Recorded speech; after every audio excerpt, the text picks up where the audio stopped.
Hey guys, we are back for some more Phoenix Wright. We're back for some more. Okay, yeah, they can definitely hear me.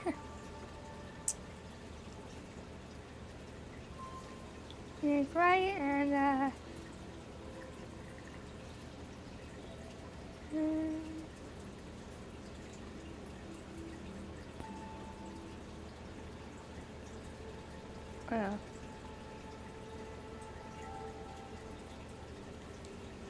Ah yes, Edward just saved Maya's butt last time. She actually managed to get Adrian Andrews and not have the court last another day. And yeah, so I'm glad he did that, or else Maya would be dead now. Or else Maya would be dead right now.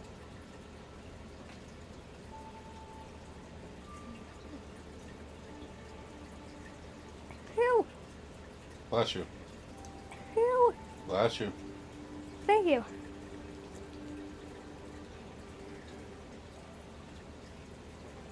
Sorry guys, that was me. It's just this time of year, alright?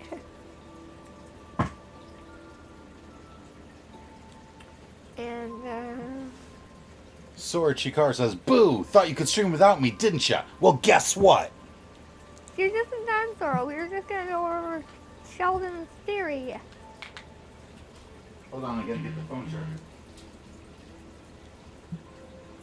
After he gets the phone charger.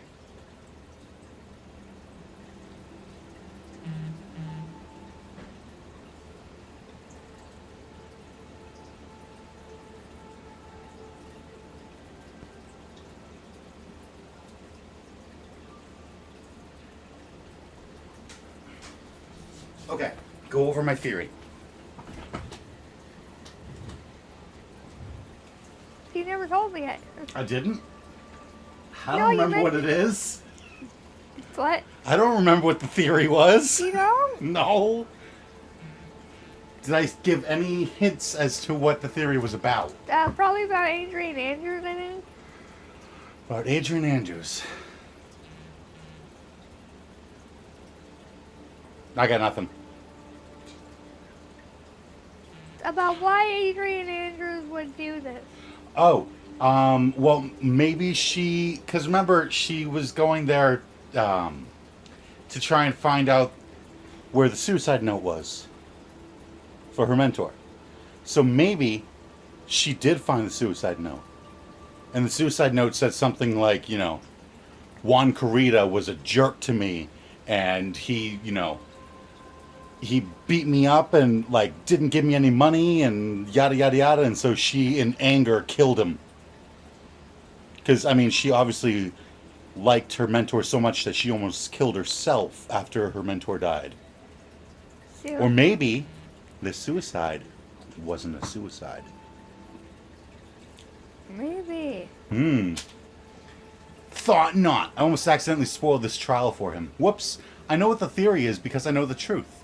Alright, so Adrian Andrews' motive is her deepest, darkest secret. Yeah. Do we know her deepest, darkest secret? It's obviously, like, Her real personality or something like that? I guess, yeah. I guess, yeah.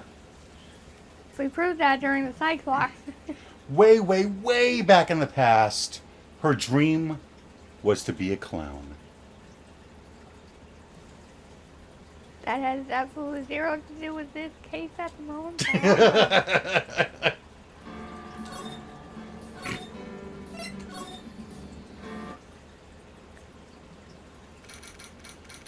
March 22nd, 2:14 p.m. District Court, Defendant Lobby number 3.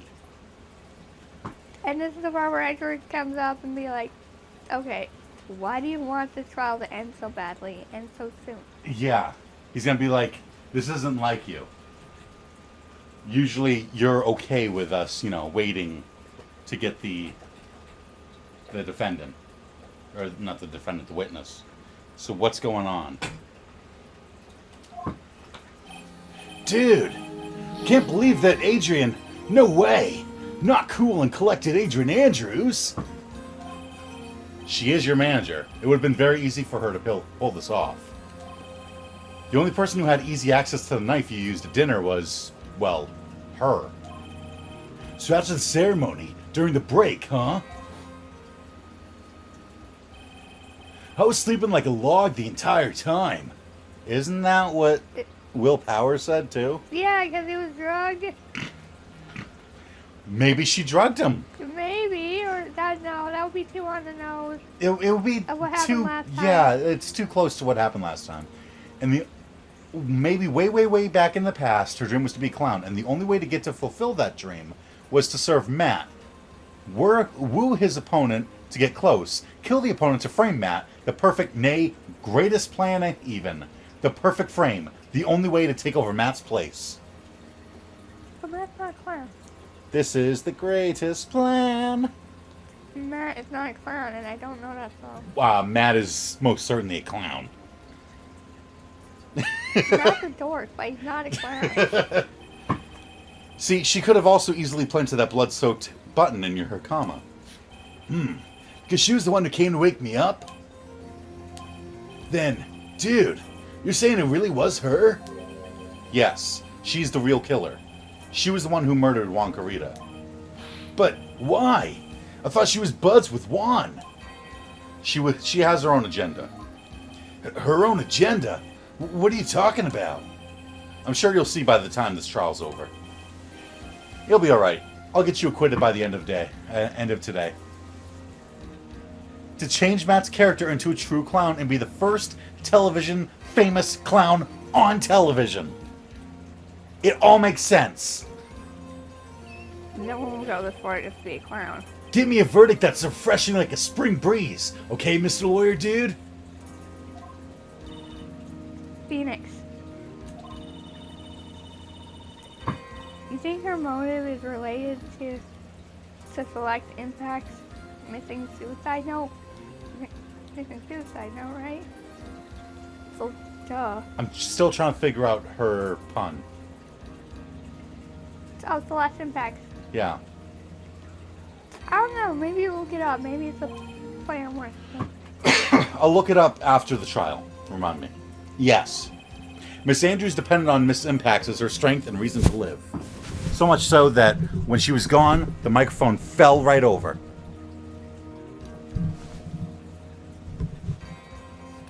Okay. No, seriously, she has an agenda of her own. She writes like every appointment in it. It's crazy. But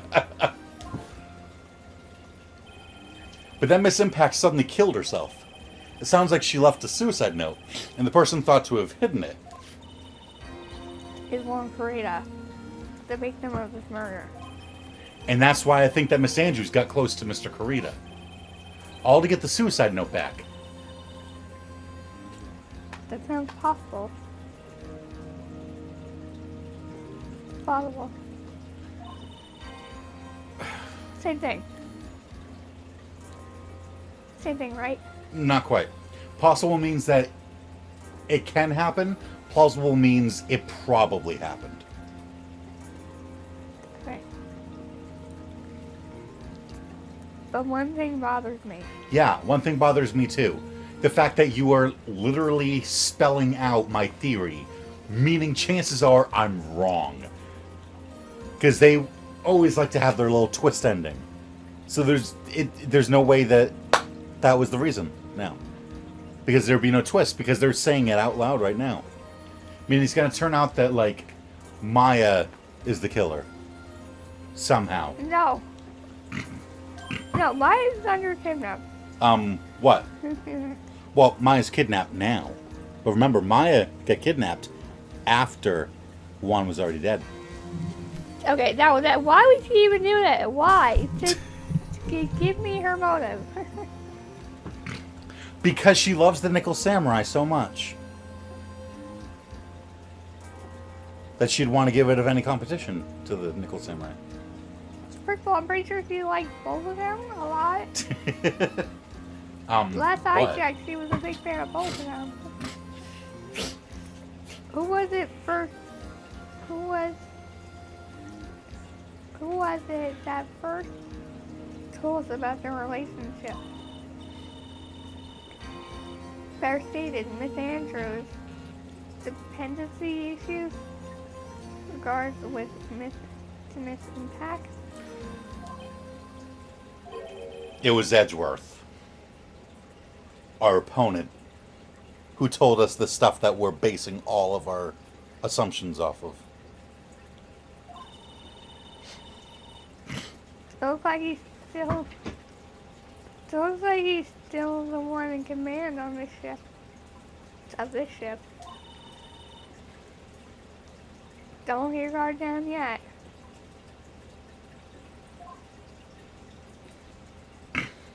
No Edgeworth to ask us what the heck was going on Nope.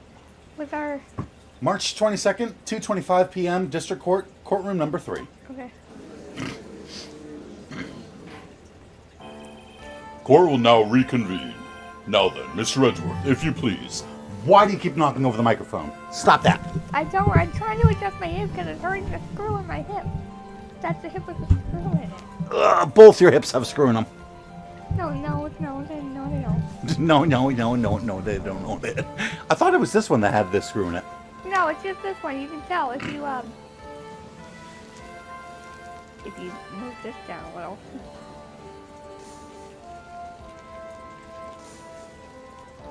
Oh, yeah. Okay. Yeah, it's quite obvious. Quite obvious. Oh, this is the one that they took the bone out of for your spine, I think. I'm pretty sure they only did that with my knee. I don't know. You've got no knees. Don't lie to me. The prosecution calls the witness subpoenaed by this court. Oh? Miss Adrian Andrews, the person who discovered the crime in Mr. Juan Carita's room. Sora sent a frowny face. An angry frowny face. Why? I don't know. What is your occupation? I am the manager of the defendant in this case, Mr. Matt Ungard. What is happening? Why are you disassembling Kat? Well, it works because she's a cyborg, so if we ever need to upgrade her, we can just unscrew her leg, pop it off, and screw on a new one. I see. Why do you think I'm so flexible? I can throw my leg over my head if I want to. I bet you could. No, I'm serious. I can do that. You could I do that in the before past. you got screws in you, too. Yeah, I know. Before all this happened, I can move my joints wherever I want them to go. Yeah. I see. Now then. Before we begin, Your Honor, I have one request. Yes, sure. What is it? I'm sure everyone in this room is wondering the same thing. I would love to find out more about my relationship with the victim. After all, it was the topic of a certain weekly magazine recently. So she's like, I know there's gossip about me and Juan Carita, so let's just get that over and done with first. No, I have no idea what you mean. I've never even heard of Gossip Land. If the judge was ever a prosecution witness, he'd do all my work for me. I can't even touch my own feet without bending my knees, and you're here just being a foldable human. I'm a piece of origami paper. Surprisingly, a lot of people, pretty much anybody with LDS or Leo Stamos, the other syndrome, can bend like a piece, like a sheet of origami paper. I'm not joking. The book I've been reading with Mom and Miss Justa, my tutor, proves it. Oh, yeah? There was a guy in the sideshow that could bend himself into a tiny suitcase. Oh, gotcha. Wait, what book are you reading? Miss Peregrine's Oh, okay. House for Peculiar Children, Gotcha. book 2. Mm-hmm. I'm on book 2 now, and it's better than the first one. I can barely reach my ankles. I can't even scratch my higher back. Well, I can do that. I can actually make my hands touch each other behind my back. Well, yeah, I can do that too if I Yeah. wasn't laying down. Right. Anyway, I was wondering if you could please tell us about your relation to the victim. Yes, I was seeing Mr. Priya. What's that book about? Says Sora.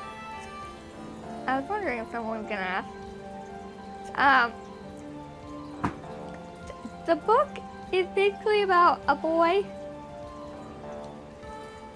who goes to an island that his grandfather told him about.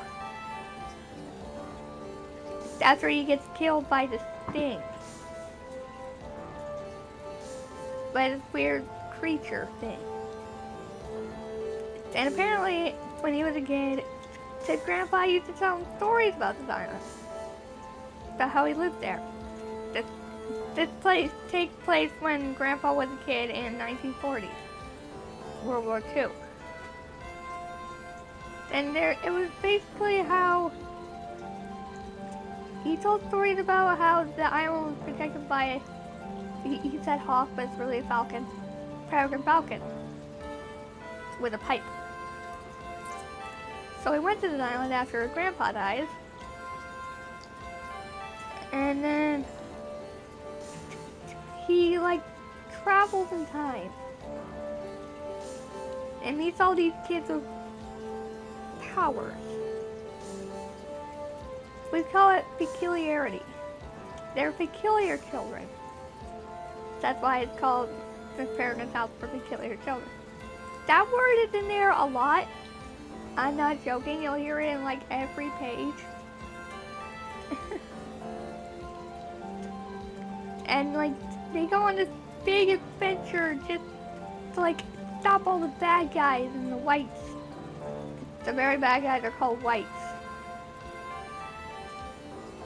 It's weird. It's weird. It's fun though. The kids are sarcastic. It's a good book. And about over halfway with the second one. Huh. That sounds like a cool book. She nodded. Even though we don't have the camera on, so you cannot hear her nod, she nodded. I'm so inflexible, you'll see. Although, one issue.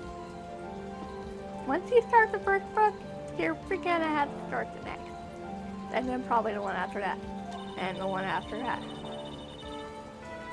Because from what I've gathered, they end on cliffhanger. Oh, of course. I can sense her nod. He's like a Lucario. He can see aura. Oh. From a mile away. Wow. Remember that Lucario movie? Yep. He was 100 miles away. He could still sense that army. Okay. See, she's so flexible, her thoughts reached over here. That's stretchy, not flexible, but alright. Okay. I was also aware of the rivalry that existed between Matt and Juan.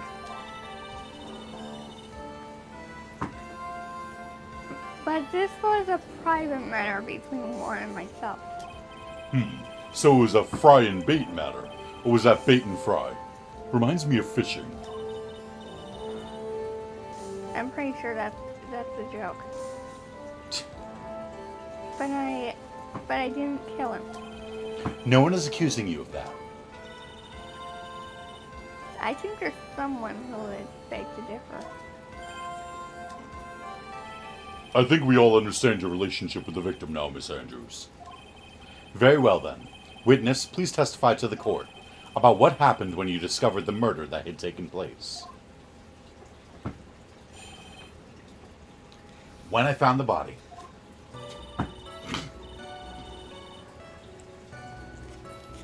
It was time for the show to start. So I went to get some Matt from his room. After that, I went to Juan's room. And there was a dead body. I was in shock. No one is accusing you of murdering Juan Carita. Yeah. What was that? Yeah. Oh, yeah.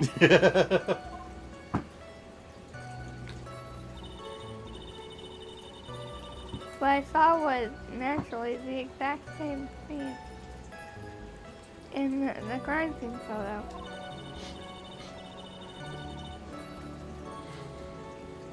I felt as though I was about to faint, so I poured myself a glass of juice. Oh no! You're dead! Let me pour a glass of juice. And actually, I noticed what the contradiction is. I was going to say, do you know what a contradiction is? Yep. You poured yourself a glass of juice. Yes, sadly I didn't remember not to touch things at the crime scene of the crime. And I disturbed this crime scene by moving this thing. One thing. And that is when the fingerprints on the wine glass were made, Your Honor. I see. Well, Mr. Wright, you may cross-examine the witness. Could have simply poured that glass of juice after she killed him. Okay, you're dead now. Let me just pour a glass of juice. That actually sounds a lot more sense. Makes a lot more sense. Ah, yes, but of course. I, too, pour myself a glass of that juicy, juicy goodness when I'm about to faint. And not spill a single drop of it as I'm trying to pour myself a glass of juice. Phoenix. She is one cool and collected customer. That's too many C's. Too many C's. And she has the brains to the match. Yeah? To match. I don't know if she's got the brains to match. She made a pretty obvious slip-up. Yes, I know. Obvious to you, maybe not obvious to someone else. Because I read that. I was the one doing her voice, and I read that. Yep. So you're going to have to give me a hint. Well. In order to catch a person like her, you have to avoid head-on confrontations.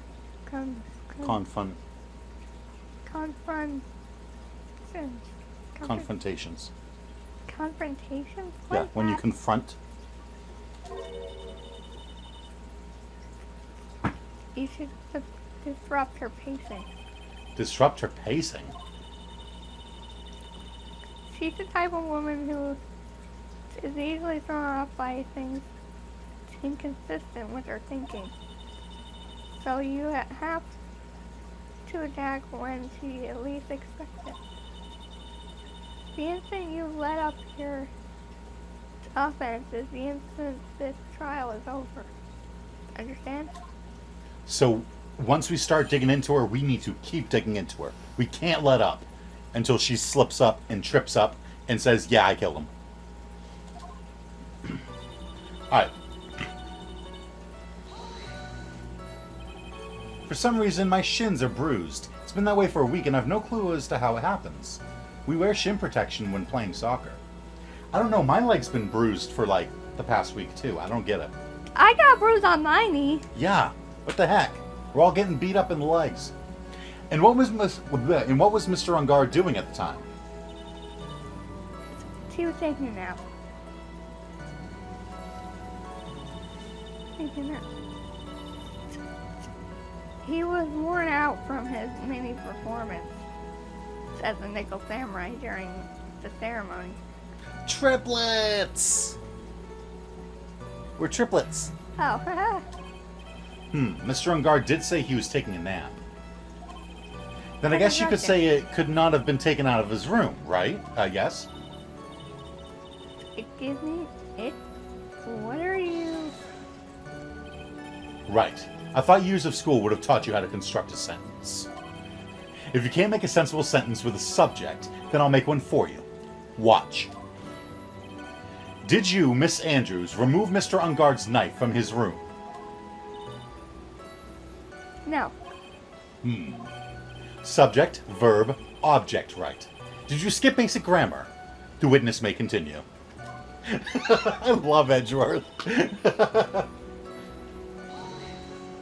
Shintra, please. Shintra, please. And why did you do that? As a friendly gesture. One was to make an appearance. Appearance? Appearance. Appearance. It's with the other heroes. So the show was supposed to be a show of friendship, huh? Press further or let her be? What do you think? Well, you're the one who always says we always have to press. Yeah, what are your personal thoughts? This is not her slip-up, is my personal thought. I mean, we can always press. It might help. You never know. We could get another sentence. Is that the only reason? Oh, remember, because she was in a relationship. I beg your pardon. What are you implying? You had a certain goal in mind when you started to get close to him, correct? Oh, so perhaps you had a more personal matter to discuss with the victim. Sorry, but I didn't have any such intentions in mind at that time. I, in fact, did skip grammar. I was always staring into your beautiful eyes, you sexy, sexy man. What? Okay, Sora. Nick has no sass and it saddens me. Right? Nick should be talking back to Wright to Edgeworth when he's like, subject, verb, object, right. Did you skip basic grammar? No, I didn't skip basic grammar. I skipped basic grandpa though. Get it? Grandpa, grandma. Okay. That's where the judge would just be like, you're guilty.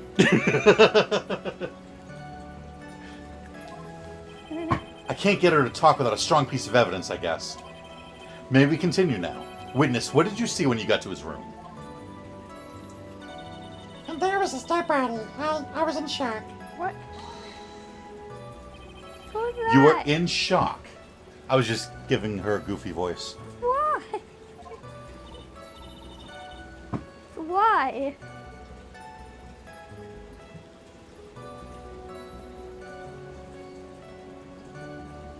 What was I not? What was I not supposed to be? Miss Andrews is a very calculating person. And despite how close they were, I doubt she had romantic feelings for Mr. Kurita. Anyone randomly stumbling upon a dead body would be in shock. And you can't seriously expect that a young beauty like her would not be shocked. Somehow, I don't think beauty has anything to do with being shocked or not. I see.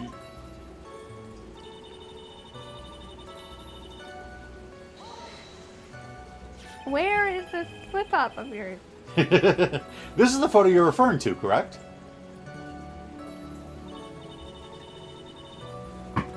You're right, that knife is barely in there. Subject, verb, adjective, right. Did you skip basic grammar? That's a sentence requires a subject, verb, and adjective, right.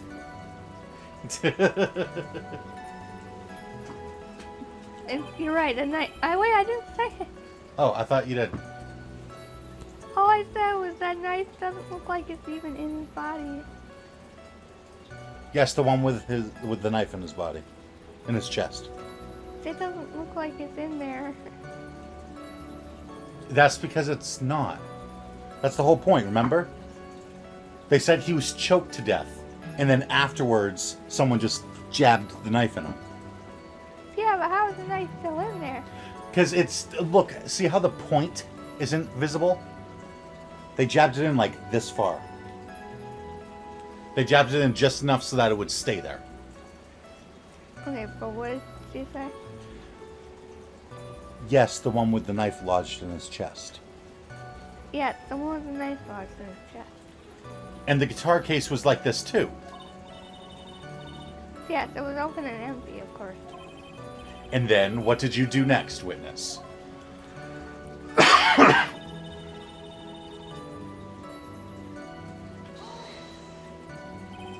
juice. Alright, so that's all the things. So let's go through the evidence. Attorney's badge, Magatama, the picture of the Nickel Samurai, press conference ticket, the Nickel Samurai is going to confess something, the radio transceiver from the killer, Lotta's camera that has the tabloid article in the case, magazine clipping, an article, the map to the hotel, the guitar case, which is empty, there's some water but only on the lid, and it only has Juan's fingerprints, the wine glass found next to the victim, it's filled with tomato juice, bears Andrews' fingerprints, the crime photo, the Jammin' Ninjas button, the suicide report for Celeste and Pax, the attempted suicide report for Adrian, Juan's autopsy report, he was strangled with a scarf and stabbed with a knife. There's the knife that has Ungar's fingerprints, and the picture from Lotta showing that, hey, those pants are too short. Am I wrong? Juice? Yes, there was a bottle of tomato juice on the table. So I helped myself. So my plant is a seed shooter. So sometimes randomly at night I hear which is him spitting it away and it falling on my floor. He has a plant that spits seeds. He's done this 5 times now. I've only found 2 of the seeds. My room is going to be getting greener and I won't even notice until it's too late. You're just going to wake up one day and there's just going to be vines all over the place. But you didn't drink any of it, did you? Huh? There were no lip marks left on this wine glass to suggest that anyone drank from it.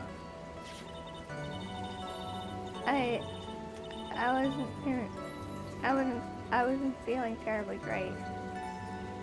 So I set the glass down without drinking it. Miss Andrews, I would like to confirm with you one more time.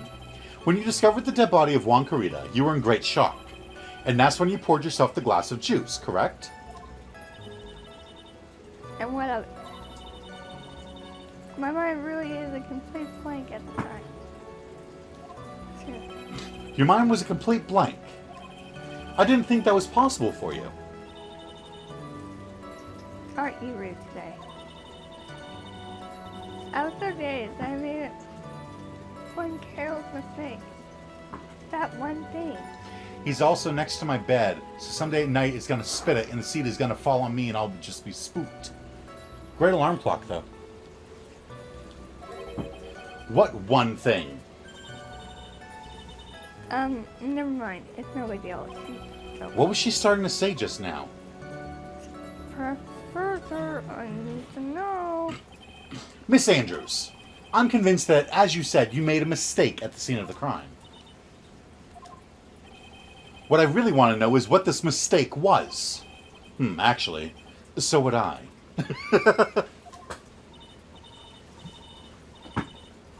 I'm sorry. It's kind of embarrassing.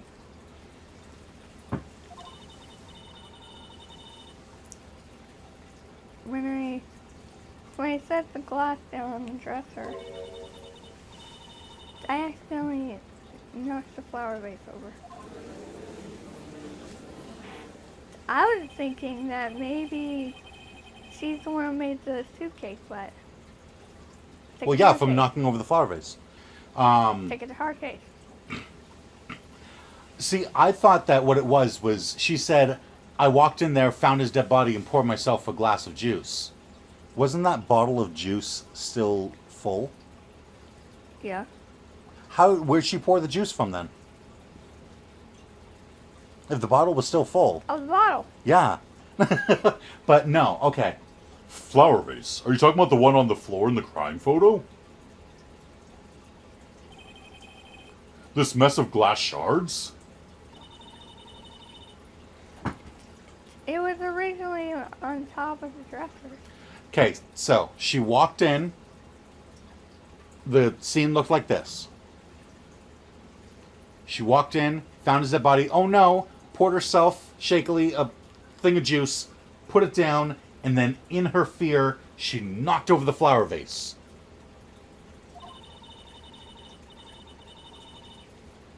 But when I bumped into When I bumped into it with my elbow, it fell onto the guitar case. Why did you withhold such an important piece of information? Sora remembers this one. I'm sorry. I thought that since the crime scene was already in disarray, that people would simply assume the vase was just another part of the mess. It looks like yet another fact has come to light here. Please add this and anything else you have to reveal to your testimony. I'm sorry, but I had nothing more to add. I didn't touch anything else. Oh no?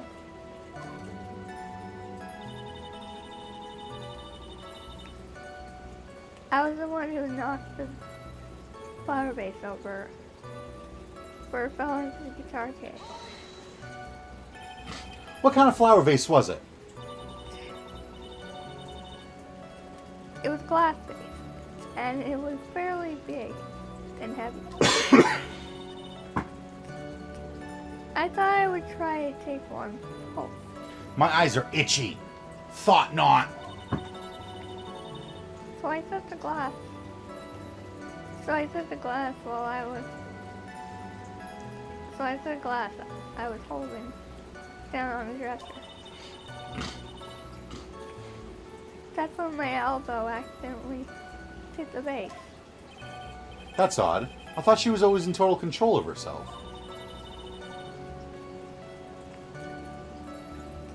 That's what she would like. That's what she would like people to think. To always be mindful of the gap between your perception and reality. It doesn't sound like there's any glaring contradictions in her testimony just now. Are you kidding me? There's a huge contradiction. What is that? I warned you earlier that she would not crack so easily. The only way to make her is to. Keep on the offensive and not let up. The only way you're going to catch her with some very strong, decisive evidence. I have to find something. I just have to. For Maya's sake. So you didn't notice what it was. Remember, as far as I can tell, anytime they add something to their testimony, it's really important. So, we'll go right to that one. I was the one who knocked the flower vase over where it fell onto the guitar case. So we look at the guitar case. Empty, but there's some water, but only on the lid. It bears Karita's fingerprints.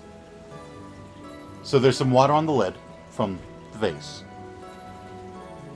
The only person that's touched it, though, is one Karita. Right? Right? Okay. I wasn't looking at you, so I didn't know if you nodded. So there's the flower vase. There's the guitar case. There's the juice. There's the juice. There's his body.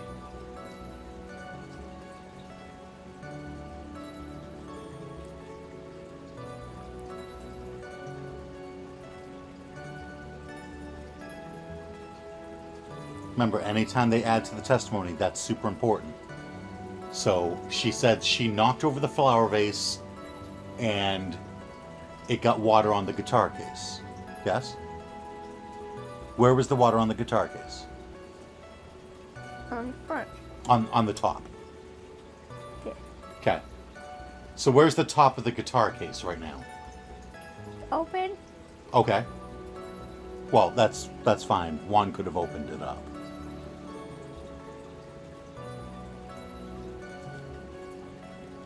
Vaughn, the dead guy. Yeah. I mean, it's his guitar case. So you're saying it's haunted now? I can never tell if Mia can just read his thoughts or if he's whispering it instead of thinking it. I'm pretty sure he's whispering it because other people do it too. The blue text, I'm pretty sure he's like mumbling under his breath. Either that or he is so easy to read and so predictable that people know what he's saying when he's thinking it. So, the guitar case is haunted? That's what sounds like you're trying to point at. But I know it's wrong. You testify that you knocked the flower vase over. Is this correct? Yes. And are you sure it fell onto the guitar case? Is there a problem with what I said? It's not some problem, it's a major problem. It's true that the top of the guitar case was wet with water. However, that's exactly what is so strange. Miss Andrews, you testify that the vase fell onto the guitar case. However, if that was true, the case should have gotten wet on the inside, not the outside. Because the guitar case when she walked in was Open. So how did water get on the top of the guitar case? If it was closed. Exactly. But it obviously was open when she walked in, or so she says. And who's the only person to touch it? Her. One. What? He's the only one that has fingerprints on it. So he obviously opened it after it got wet. But how did he do that if she knocked over the vase when he was already dead? Did she grab his hand and use it to open up the guitar case?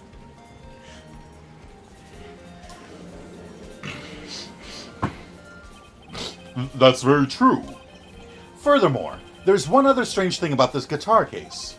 And what is that? Let's take another look at the crime scene photo. The remains of the vase are scattered on the floor. And what is wrong with that? If the guitar case was open when the vase fell, the glass shards should be inside, not outside the case. Never even thought of that. Ah! What is your point, Wright? That the case was closed at the time the vase was knocked over. Is that all? No. Think back to what Miss Andrews testified to. She said that other than the vase, she didn't touch anything else. Yes, that's right. She did implicitly say she didn't touch the guitar case. But this whole matter with the guitar case is a dead end. The bright red guitar was found at the studio. It has no bearing on this case at all. That may very well be. However, the empty guitar case does seem to have no relation to this case, doesn't it? It seems that there is no deeper meaning to the guitar case. Well, Mr. Wright, do you think we need to hear more details about the guitar case? Make her testify or let her be. I think we're gonna have to make her testify. Remember, we have to keep pushing her until she slips up. The empty guitar case. I believe this is a crucial piece of the puzzle. I can't believe anyone would reach for straws like this. But it is you. Can't believe I'm doing this either. Alright, I'll follow along, for now. Miss Andrews, please testify to the court about the guitar case.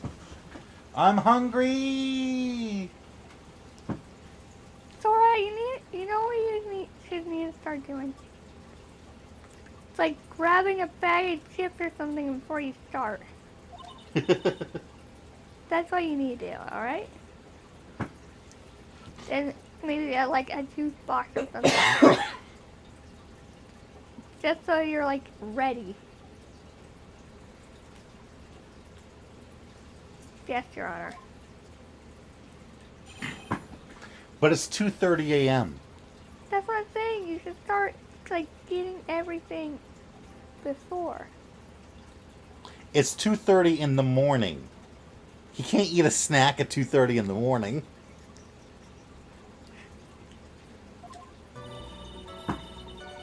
Plus, he'd be sitting there trying to open the bag of chips. Ignore that, Mom. Ignore that, Dad.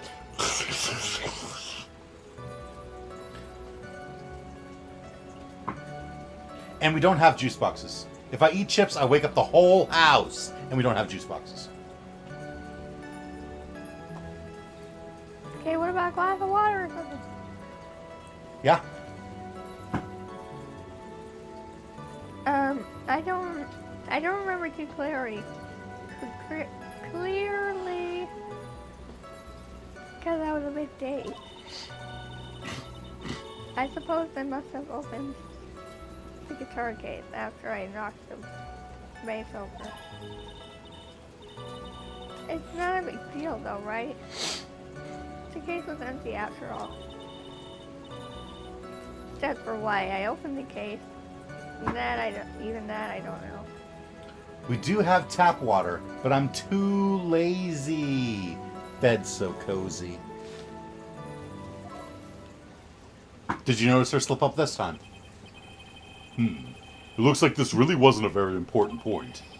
This wastefulness is such a familiar feeling by now that it's almost comforting. Anyway, I'll just go ahead and start the cross-examination. Using anyway to change the topic. A convenient escape for a weak man. The guitar case.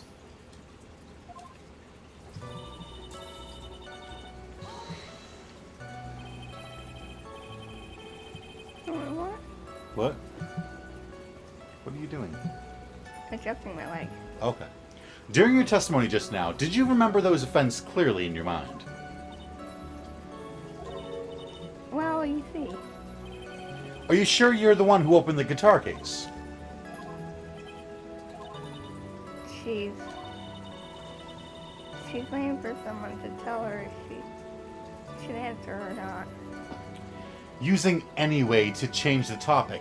What a convenient way to use grammar. Edgeworth. I can use grammar. Me talk real good.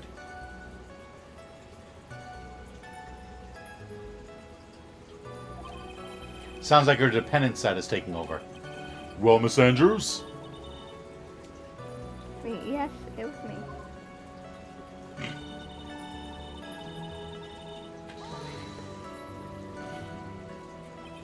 So, you opened the guitar case then? Yes, well, maybe.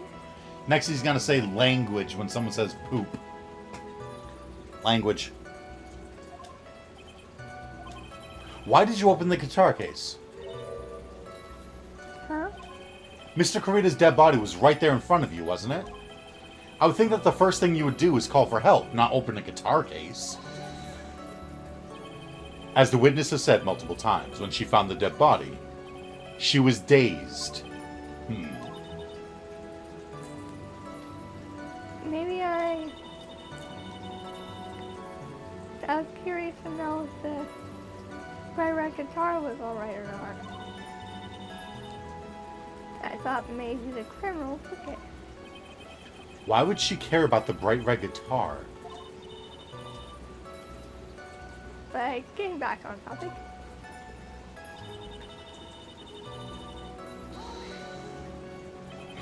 Was it really empty? I was just wondering if maybe when you opened the case, the guitar was still inside. How long have you been a lawyer, Mr. Wright? Have a little professionalism. The bright red guitar was found at the studio. These trials would be over in half the time if you would just pay attention. What? Something landed on my glasses and then blew away. Okay. It freaked me out. Yes, pay more attention, Mr. Wright. What a great way of using but to change the subject. Sorry.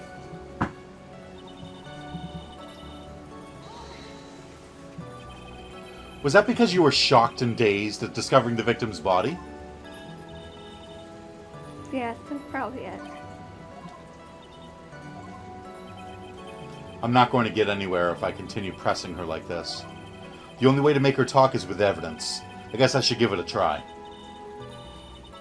Come on, Pink. We can't afford to let up on her now. Let up on her now. I wasn't planning on letting up, but She's at her weakest now. So this is our chance. yeah, if we had a weapon to hit her with.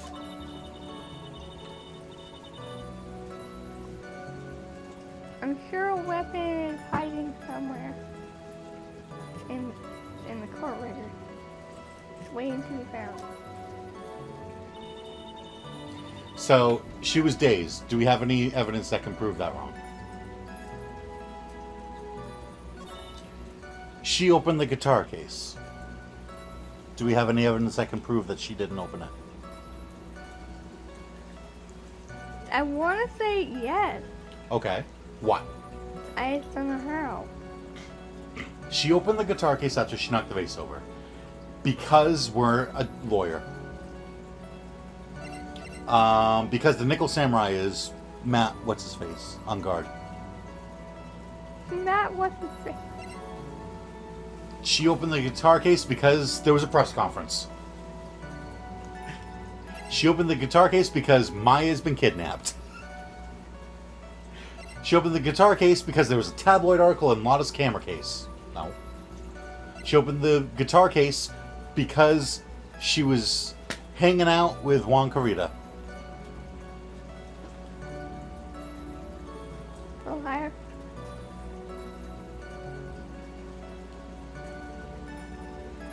No. I'm sure a weapon is hiding somewhere in this courtroom. In fact, have this gun. I've got a gun. What you got there? A knife. She opened the guitar case. Remember, we got to find something that proves that she didn't open the guitar case. She didn't open the guitar case because there was water on the top of the guitar case lid, and Carita was the only one that touched the case. Yep, right there. Nailed it. No! There's no way you were the one who opened the guitar case.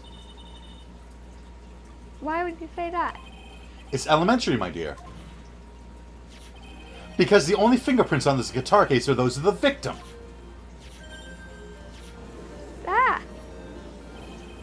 What is it, Miss Andrews? You shouldn't assume that I must have let Prince just because I touched the case. What do you mean? What if I were to tell you that I was wearing gloves at the time?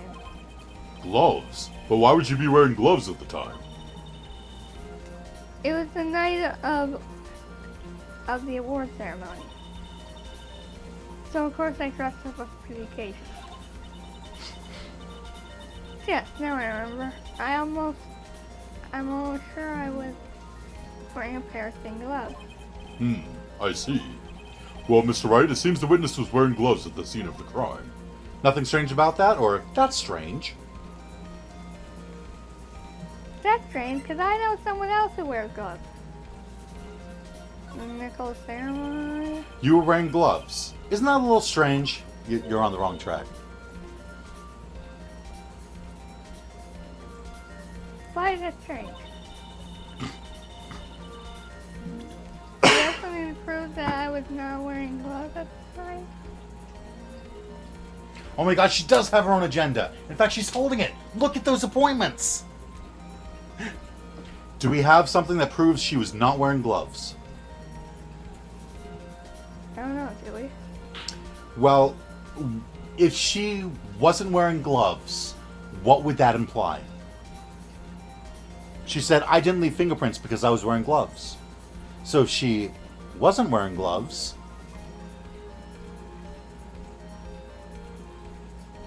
She was a prince. Okay. So do we have anything with her fingerprints on it? The glass! I have your proof right here. This wine glass. The wine glass.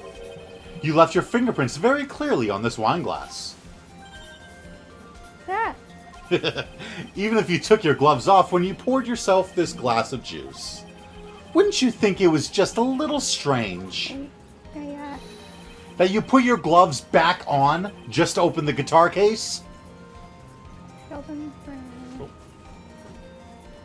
There we go. Thank you. Yep. Oh! What? Her glasses just broke. They just shattered and exploded off her face. And she put on another pair. Yeah.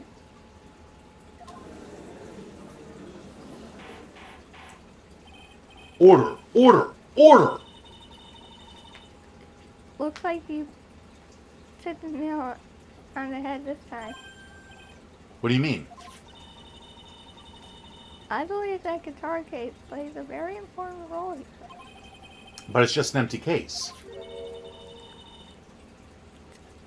I wonder if it really was empty though. But the guitar, the bright red guitar, was at the studio. Phoenix, drop your perception. What was in the guitar case? Was not the bright red guitar. The guitar case was empty. No, there was something in the guitar case. But the guitar was found at the studio. Other things fit in a guitar case, Phoenix. You don't mean it was a bright white guitar? Wait, that's not right either. Wow! And she threw away her own agenda, but she had a spare. This is even worse than I thought. I admit it would be unnatural for someone to do that. So the witness was not wearing gloves, despite the fact that on the case. Your Honor, this is obviously the defense's usual misdirection tactic at work. Steer the court towards an unrelated topic and lull us all into his misguided... No, Your Honor. Please recall that Miss Andrews had testified that the vase fell onto the guitar case, which means that the case was closed when the crime took place. Case closed. I know it doesn't exactly fit there, but I wanted to say and it fit. Case closed. However, it is wide open in this photo of the crime scene. I'm sure this guitar case has some relation to the murder. If you're so sure, Wright, then I'm sure you can somehow substantiate your outrageous claim, correct? Please, enlighten us as to why that guitar case has anything at all to do with this murder.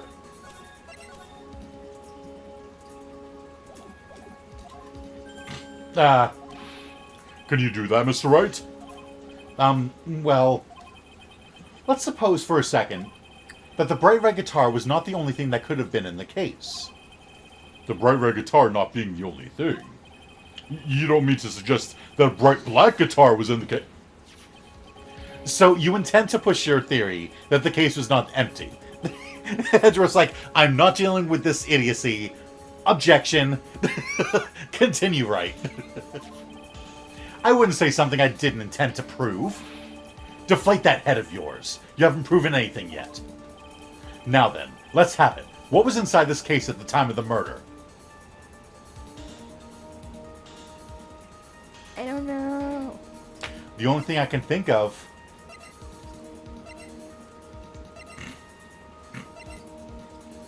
Is it suicide note? Yeah. That's the only thing I can think of. She might have hid it in there for safety. Exactly. And why would something like that be inside a guitar case, let alone this one? Why, Mr. Wright? Why? Well, I just thought it might have been possible. I have a suggestion. Why don't you put that in the void, where your brain is supposed to be? Yes, never bring it out again. Okay, it's not that. Can a foolishly foolish fool get some love? Do you still think you can prove your theory? Can you prove that the guitar case was not empty at the time of the murder? I wouldn't say something I didn't intend to prove. Deflate that head of yours. You haven't proven anything yet. Now then, let's have it. What was inside this case at the time of the murder? Okay, so it's not the suicide note. It's not the suicide note, which I thought that's what it was. Me too. Because it says, was her suicide note hidden? Yeah. Okay. Let's see. A picture that was taken after the murder, so that wouldn't make sense. It would have had to have been something that Juan Carita opened up the case to get. It's something he had to have hidden there. A knife? Can't be. No, it's The autopsy report? Obviously can't be. No, no. Suicide report? I mean, maybe. Maybe she's trying to hide the suicide report, but that wouldn't make any sense. No, we because tried Edward that. gave that to us. Exactly. Like, if that was the only copy of her attempted suicide report, I could understand why he'd want to hide it. But the cops have a copy of it too, so there would be no reason. The button was in his hakama, and it was ripped from his costume. Crime photo. Let's just check it just to be sure. Okay. Wine glass. Guitar case. The map. A magazine clipping. Lotta's camera. A walkie-talkie. Press conference ticket. A picture of the Nickel Samurai. It was... Celeste was inside the guitar case. Celeste is dead. Yes, he had her body in the guitar case. How would she fit in a guitar? I don't know. He folded her really well. Maybe she had LDS.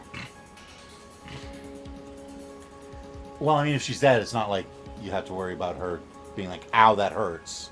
Don't fold me that way. Okay, let's see. What was inside this case at the time of the murder?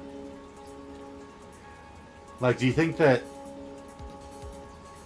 the killer was talking to him too?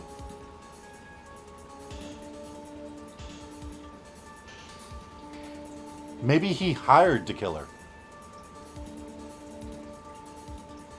And the killer, like, turned on him for some reason.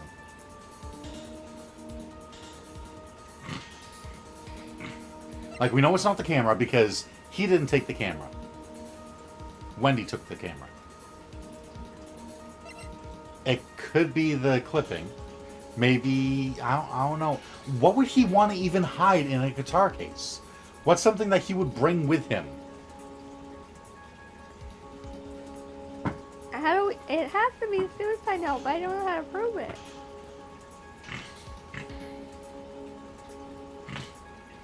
The only other thing I can think of would be if we said Celeste, but if the suicide report didn't work, then saying Celeste herself wouldn't work.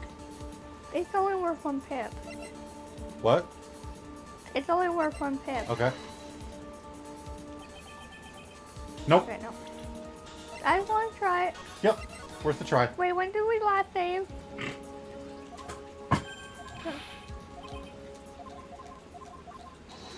Maybe it was a bright black guitar.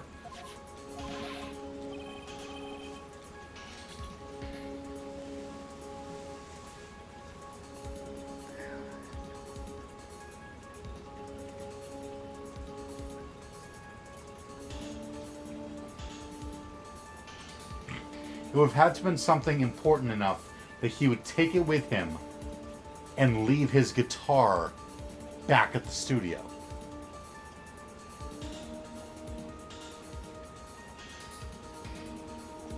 It would have to be something that was extremely important to him.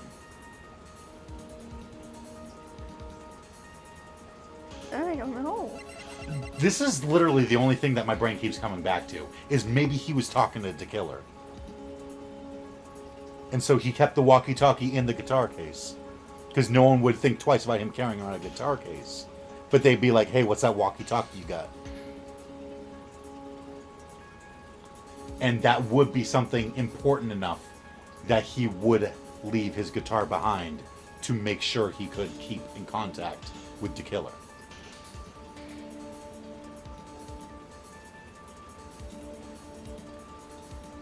I'm gonna try it. No.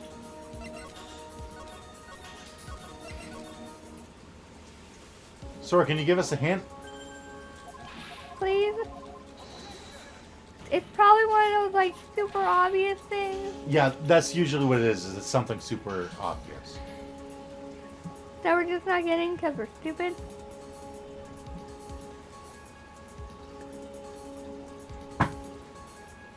Huh? What? I zoned out. What the heck was inside the guitar case? Because it had to have been something important enough that he would leave his guitar behind to keep in the case. Like, what was it?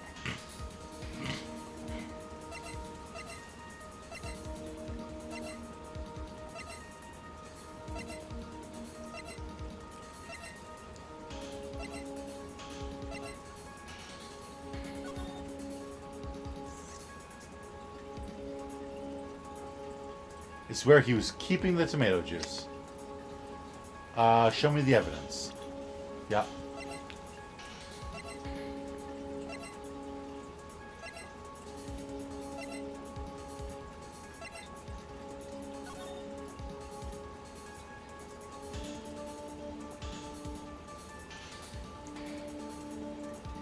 No. This idea even came to mind earlier. Like last stream. I thought of something that didn't quite make sense. This is a photograph. I was right. Okay. And do you want a straight up the answer or a hint? We always want a hint, never the answer. We will Okay. ask specifically for the answer, if we want the answer. Yes, but what is important is what is in that picture, Your Honor. In this picture, It doesn't take a genius to see what I mean. What I'm proposing is, inside the guitar case was the Nickel Samurai, the hero's very own costume. Oh, Kat asked what it was. What? Mr. Wright, explain yourself. Right. Are you saying that the witness opened the guitar case to take out a costume? What insane point would there be in doing something like that? That insane point would be to wear the costume, of course. Miss Andrews put it on to hide her identity so she could make her escape. After all, you couldn't let anyone see you leave, could you, Miss Andrews?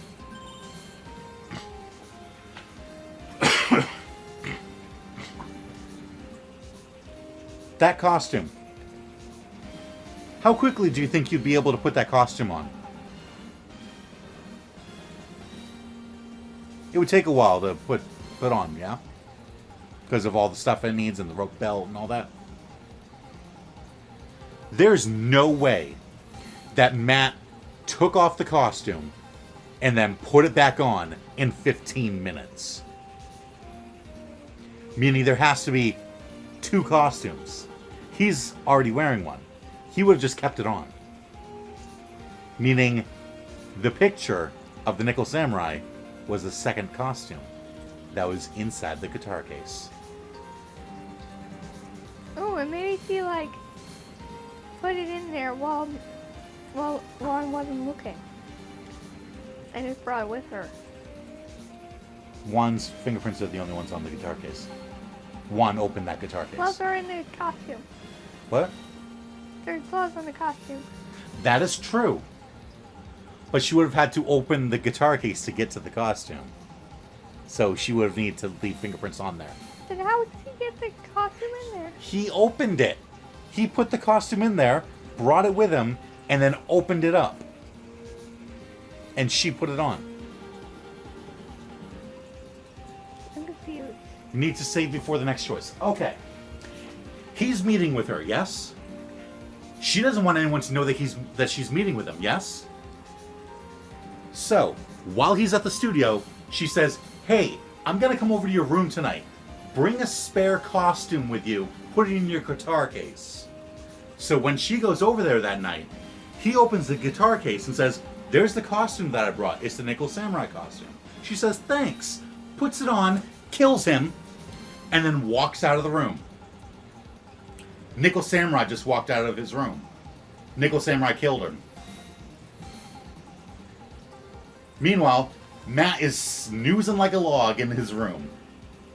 There were 2 Nickel Samurai costumes. One that Matt wore the entire time in his room, and one that Juan brought with him so that Adrian could hide who she was so no one would see her hanging out with him, so that they could keep the gossip away. Ah. You need to save before the next choice and then pick the wrong haha funny one. Okay. I refuse to accept your theory.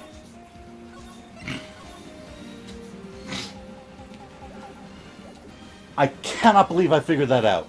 I was sitting there, like last stream, I was going, how did he have time to take off that costume and put it back on and take it off and put it back on? He would have just kept, if it was me, I would have just kept that costume on. Because it literally was 15 minutes. Do you have anything to support such a preposterous idea? Just outside the door was an investigative photographer who was starving for a big scoop. And in the end, she managed to get this shot, correct? You mean this photo? Order! Order! It looks like we've wandered into quite another mess again, haven't we? Nice shot, Phoenix. Well, you know my strategy. Speak first, think later. So the real murderer was hiding inside a costume. Wait 1 second, Your Honor. The Nickel Samurai's costume would have been Mr. Matt on guard's. Why would something of the defendant's be in the victim's room? And inside the guitar case of all places? True. That is a little baffling. Mr. Wright, the court would like to hear your thoughts. Alright, is this where it is?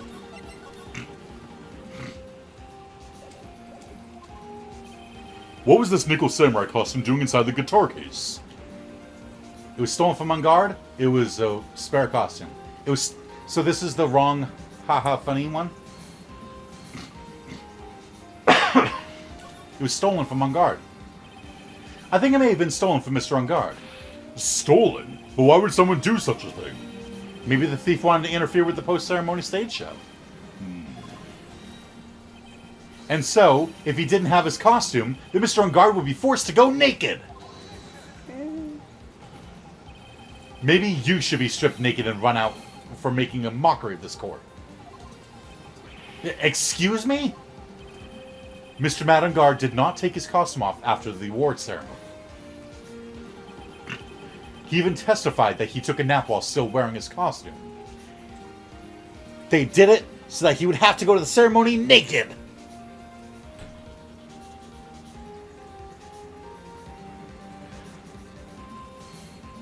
Yes, it implies On Guard doesn't have it anymore. Yeah. It's just not correct. Yeah. He did say something like that, didn't he? That's what I thought. Can you go back? Yep.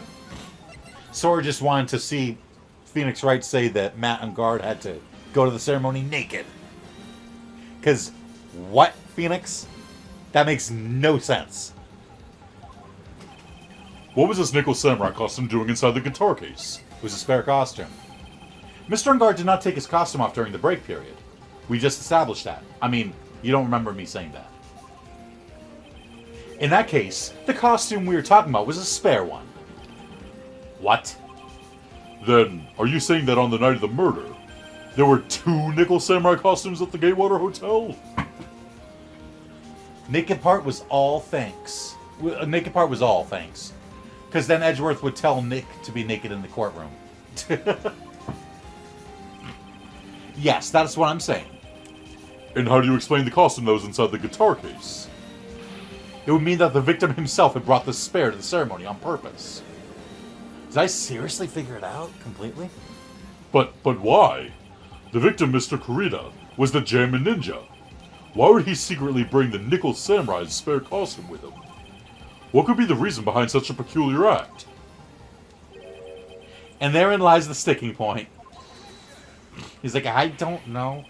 What are you mumbling to yourself about now? Have you just been rambling all this time without any sense of inner monologue? Huh? No, I just... Mr. Wright, please explain yourself. Why do you think the victim had the Nickel Samurai's spare costume?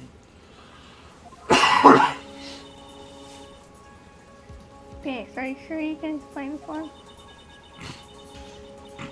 Think carefully before you answer.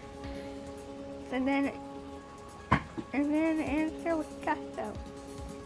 I believe in you. It was worded funnier online, to be honest. I bet it was.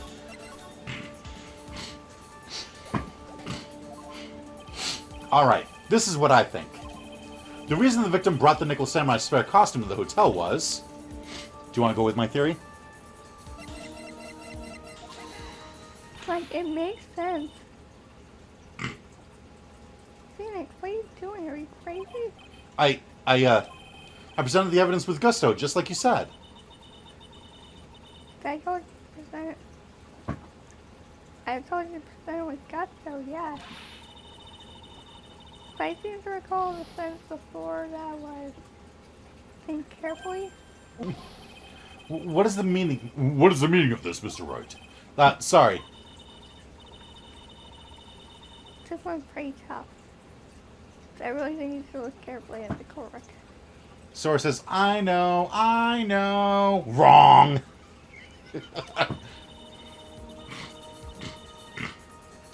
Okay, then what is it? Give me a hint. And then search through your memories. The answer is there. I know you'll find it. Now then, are you ready to try again, Mr. Wright? Minus the wrong evidence this time. Alright, this is what I think. The reason the victim brought the Nickel Samurai's spare costume to the hotel was...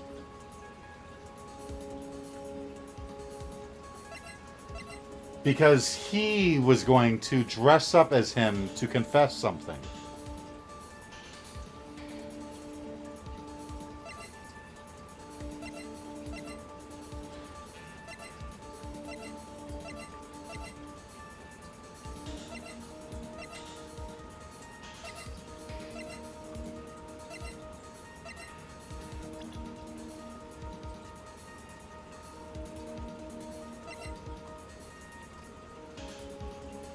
It's the only thing I can think of.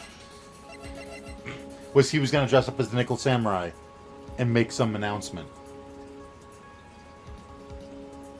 But then he got killed before he could do it. See, she asked it again. There we go. What? You asked for a hint again, I guess. Does that make any sense to you? Kinda, yeah. Should we try it? We saved anyway, so we'll be okay. What is this? On the night of the murder, after the stage show, the Nickel Samurai was going to hold a special press conference. A press conference? And remember, Matt knew nothing about the press conference. Which means, who would have done the press conference? Not Matt. Yes, the Nickel Samurai was supposed to confess something at this conference. I heard about this as well. For once, you're not making something up right.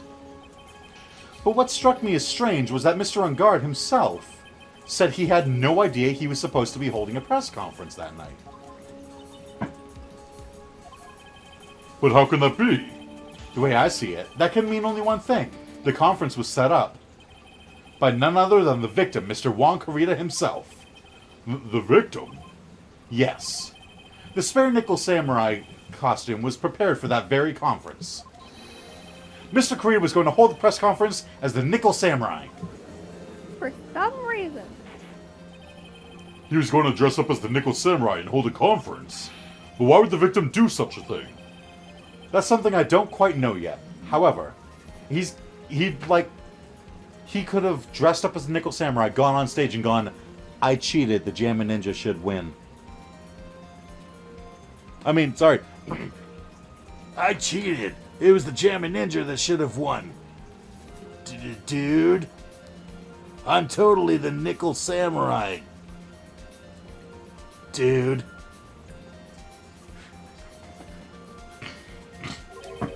What I am concerned with right now is what he intended to reveal at that conference. The Nickel Samurai was going to confess something. And by confess, I'd wager he was going to reveal something about himself. Which means that Juan Carita, posing as the Nickel Samurai, was going to speak about Matt Ungard. Yes, I guess that is what it would mean. But if that's the case, that's not a confession, that's public disclosure.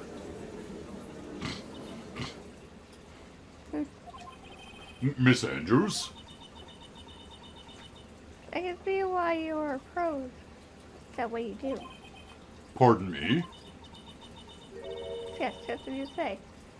The press conference was set up by Warren. Miss Andrews, please offer us an explanation for this. I was the one he asked to help to set it up. And the person who prepared the second costume for him was also me. You?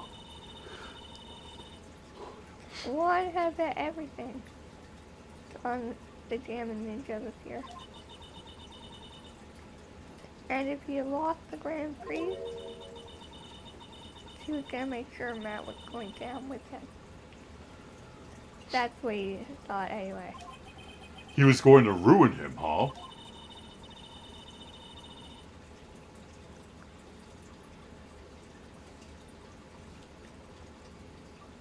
Can I have a drink? Yep.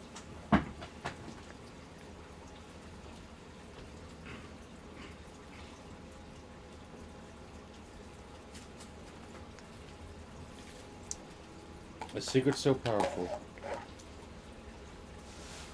But apparently Adrian didn't know what the secret was either.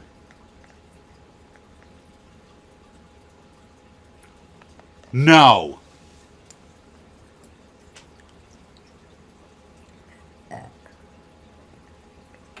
Excuse me.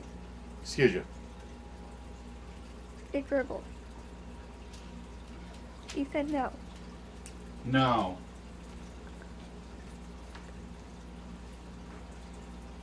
That. It's down here. Gravity. No. That almost makes sense. I just can't connect to the final piece. He has a secret about Matt. Wait, I haven't read the sentence yet. It looks like somehow Warren had his hands in a secret so powerful that it would destroy Matt's acting career had it been revealed.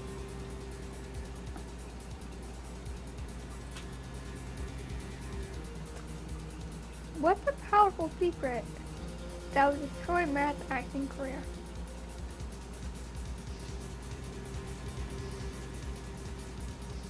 Oh my god, it makes sense. What does? I think I just figured out what the secret is. I think I just figured out the entire case. Seriously? Yes. Seriously? Yes, like everything. Every single thing. I mean, my theories have been wrong before. Remember. But if this theory is right, it explains everything. It explains what the secret is. It explains what happened to Celeste. It explains what's going on with everything. It explains everything. The only thing it doesn't explain is why she would kill Juan. That's the one thing I don't get. Can you fix my hearing? Yes, stop wiggling your eyebrows because that just makes it fall faster. I feel like it's on my ear. I know. Oh, I know. Say it. This is gonna be hilarious. I don't know if I want to say it in case I'm right. I'm afraid I might be right. You don't want, he doesn't want to jinx it. You don't Well, want to see, jinx I've got a problem with figuring out twist endings before they happen. Kind of like how, remember in the last trial, I said Acro did it. Acro killed him. And then I figured out, no, Acro didn't do it on purpose. He was trying to kill Regina. Yeah, so you were like half right. Yeah. Well, no, I figured that out too, because that's why he put the note in her pocket, not his. I'm pretty sure I know what the secret is. And the secret explains everything leading up to this case. Whisper it into the mic. No listening, cat. I think that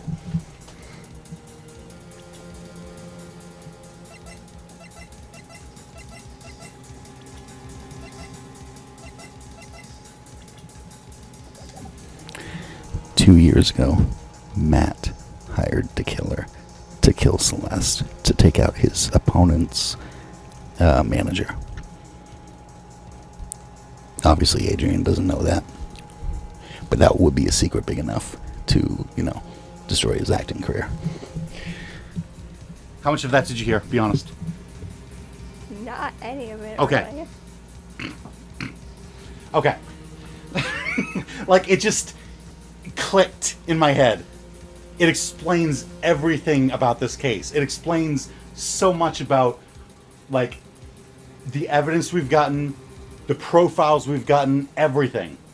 It all just adds up. What? And now Sora's got to, like, figure out if I am right. He's got to figure out a way to be like, that makes no sense. And if I'm wrong, he's got to be like, that makes no sense. So he doesn't give it away. I ain't saying anything unless you tell me if I can. Don't say anything. I have put it on record what my theory is. That's all I'm saying. Okay. And do you know what the secret of Mr. On Guards is, Miss Andrews? According to my theory, no, she does not. Yep. That's something only Juan knew. I don't know what it is. Damn right you don't know what it is. Ah, I see. I've probably been coming off quite suspicious to everyone. But that's to be expected. I've been trying to protect Matt, after all. Protect Mr. On Guard. And yet again, another strange bit of truth comes to light, it seems. Maybe she killed him to make sure the secret didn't get out.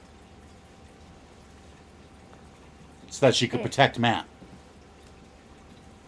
Sure.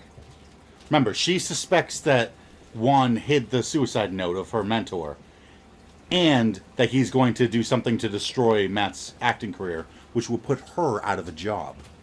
So she had two motives to kill him. Miss Andrews, if you could, please tell us the truth about your behavior. I can't say anything, because as I said before, a case is not solvable unless you have all the evidence. And since this trial hasn't ended yet, my shin hurts! One of these sentences is not like the others. Yes, Your Honor, I understand. Protecting Matt. I got this walkie-talkie from this guy named The Killer that said that if I didn't kill Juan, that he was going to kill some girl named Maya.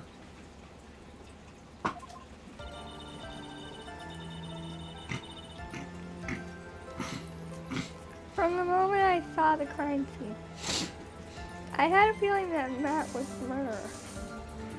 No, because her and Matt both said that he was taking a nap. He's got an alibi. Matt had killed Juan, no matter what. And he didn't have an alibi for what he was doing at the time of the murder. Hey, that's... My shin hurts, I'm hungry, and my calf is itchy thanks to a mosquito. What is? It's falling apart. So what's it he? His shin hurts, he's hungry, and his calf hurts thanks to a mosquito. His calf? That part.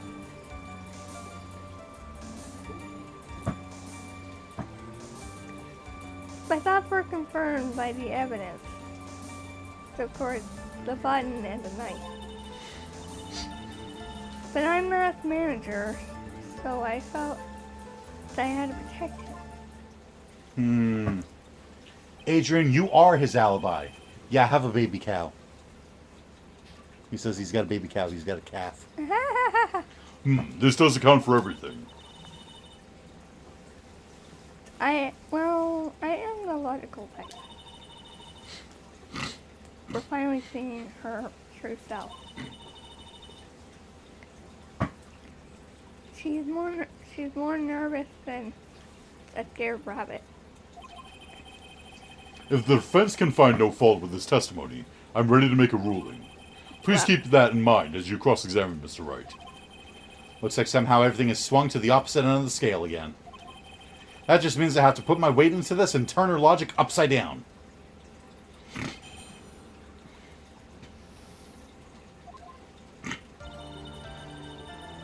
She had a feeling that Matt was the murderer.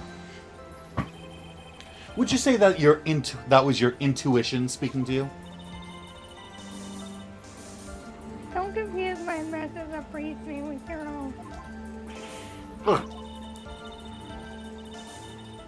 If you want to prove that someone did something, you need 3 things.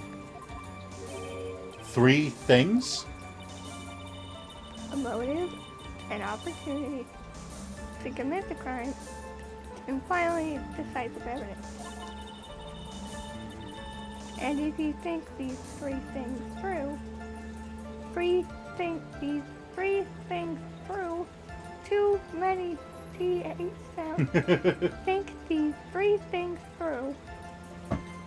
Wow. Oh my god, still going. The answer becomes quite clear. Baby cow moo moo moo moo moo moo. Baby cow moo moo moo moo moo moo. Okay, I'll stop. No, that was actually kind of cute. I liked it. That was actually pretty cute. I liked it. Yeah, great. You should have already known that, Phoenix. They didn't teach that to us in school. At least not from what I remember. May I continue now?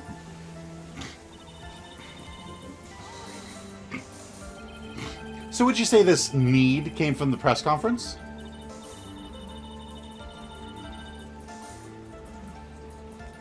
Yes. Do you know why one chose that account and that hotel for a conference?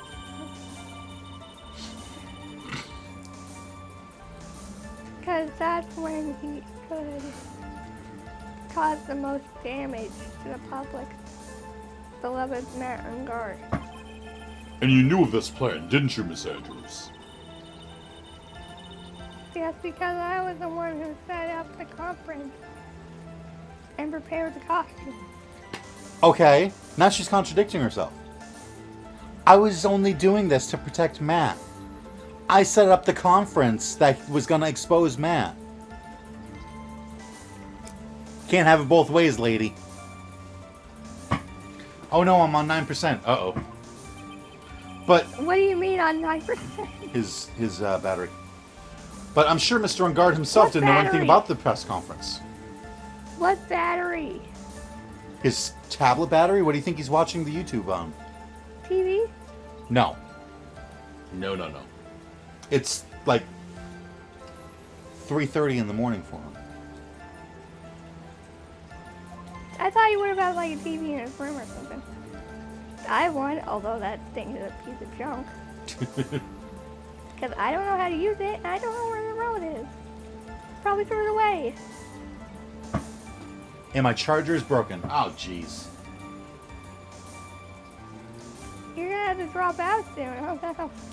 So let's continue so we can watch as much as he can.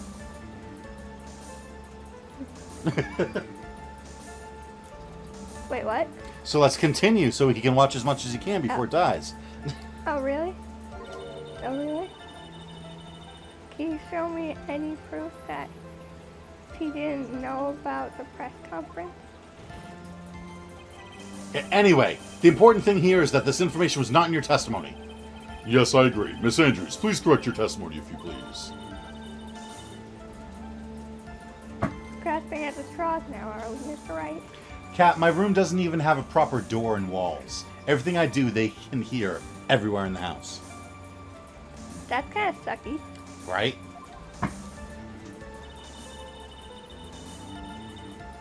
I know that his motive was. I know what his motive was. But I don't know. I don't have any way to prove I'm right. Has Mr. Ungard done something to hurt or betray you personally? Why do you ask? You were the one who helped Mr. Kurita with his press conference. And that event was supposed to bring down Mr. Ungard. You still helped out. The person on trial right now is Mr. On Guard, right? What the witness was thinking, helping the victim with his plan, is none of our concern. In any case, this means that the defendant had a motive to kill. Why do I keep doing this to myself?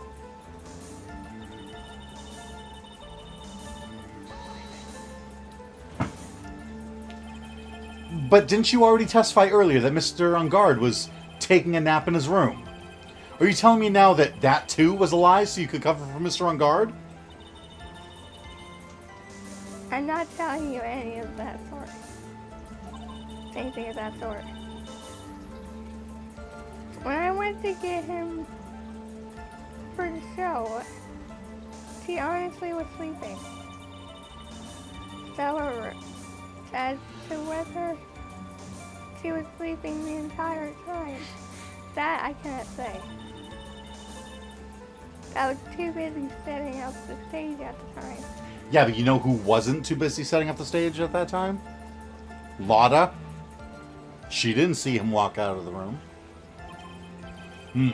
I keep trying, but I can find no flaws with what Miss Andrews has said. I can't say the same for some people here in this courtroom, however. The judge is glaring straight at Mia. He's glaring at you, smart guy.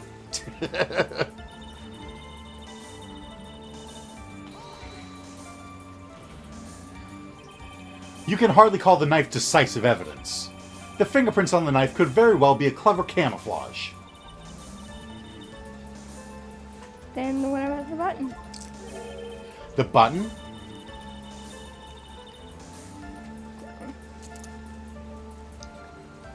It's clear from the crime scene that the victim and his murderer fought.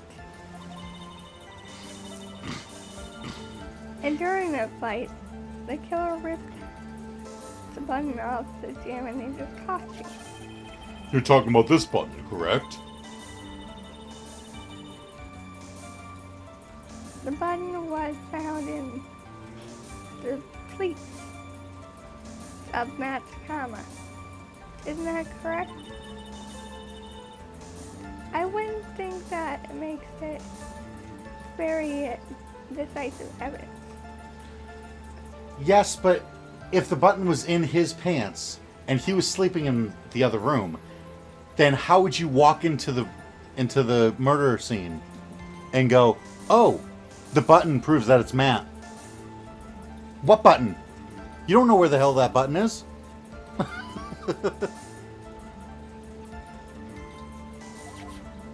Confusing. Ugh. Looks like you were outfoxed again, Mr. Wright.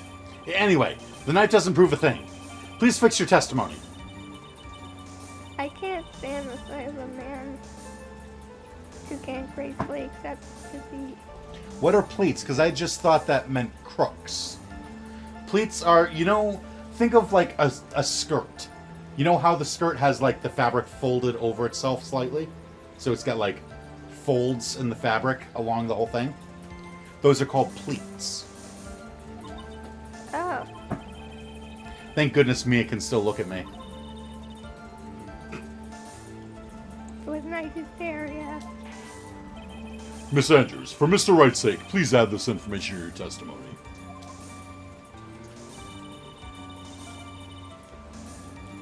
The button was torn off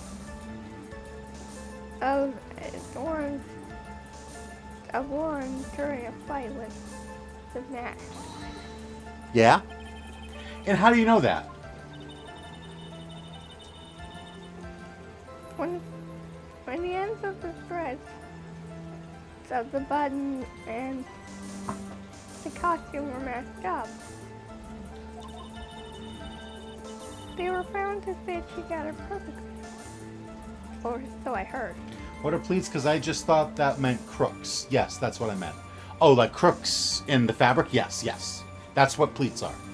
His Hakama has those. I've heard that before too. But why would Miss Andrews know about this case down to such a fine detail?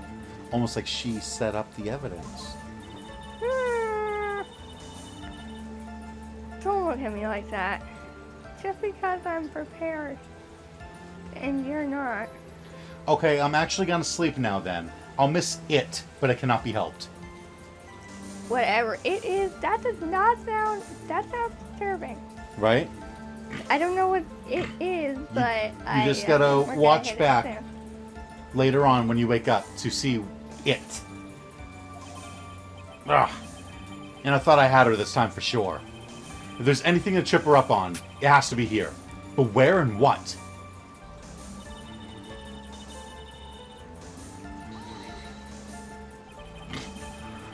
Is there anything in particular that we have to do to get it? Less fun. I know, but, you know, there's not much we can do. But what you really did was stab the guy in the back, didn't you? And at the worst possible time. Who's to say she really stabbed the guy in the back, as you put it? No? Okay. This witness could have disclosed things about Mr. Ungard at any time. Why, then, would she wait until there was a large audience before doing so? It's the same reason why Mr. Kurita planned such an elaborate conference. Miss Andrews wanted to cause Mr. Ungard as much damage as she possibly could. This witness bears ill will towards the defendant. This isn't the Phoenix Wright Wax Philosophical Power Hour. And please, stop slandering the witness. As I expected, Miss Andrews' testimony seems pretty solid. Really, because to me it sounded it's a little wishy-washy. Maybe you won't just get there yet? Does it happen before the next, hey, save the game now moment? Because if it doesn't, then it will not be in this stream. Because that's what we've been doing. We go to the next, hey, save the game. Wishy-washy. Well, I guess we'll see if I press a little more. You should know this by now. Plato needs strong, decisive evidence to make her talk. Got it, Chief. I'm gonna pin you down this time, Miss Andrews. No, it's not. I forgot if I said, is it before or is it after? Okay. So I know what we have to... You said before. What? I said before? You said after, actually, I think. Thank you, Kat. Yeah, no, I don't even remember. Guess I will then. Good night. Guess you will what? I'm confused. It is after. Okay, cool. It's after the next save the game spot. So we're good. He will not miss it because he will see it on Monday. I know what we're supposed to press on, but I don't know what evidence we're supposed to use. Slurp well. Slurp well. Slurp, he says. So, do you know, did you catch what... Remember what I said, when they add a statement, it's important. So she added, I know what his motive was, but I don't have any way to prove I'm right. And that button was torn off of Juan during his fight with Matt. No, this was the only sentence, I think. Was this the only sentence? No, this and I know what his motive was, but I can't prove it. Unless you won't get there Monday. Oh, I know. What? What do you know? Oh, you know what the evidence is? Thank you, Sora. Thank you. So one of them is his motive, which, do we have any evidence to prove his motive? Or rather, do we have any evidence to prove that she doesn't know what his motive is? No, that's a very nebulous concept. Explain to yourself why the information wouldn't be right. So, that button was torn off of Juan during his fight with Matt. If it's not the fact that she knows what his motive was, then it has to be that the button was not torn off of Juan during his fight with Matt. What proves that it wasn't torn off during the fight? It was ripped from his costume, it's covered in Kurita's blood, and it was found in Ungard's pants.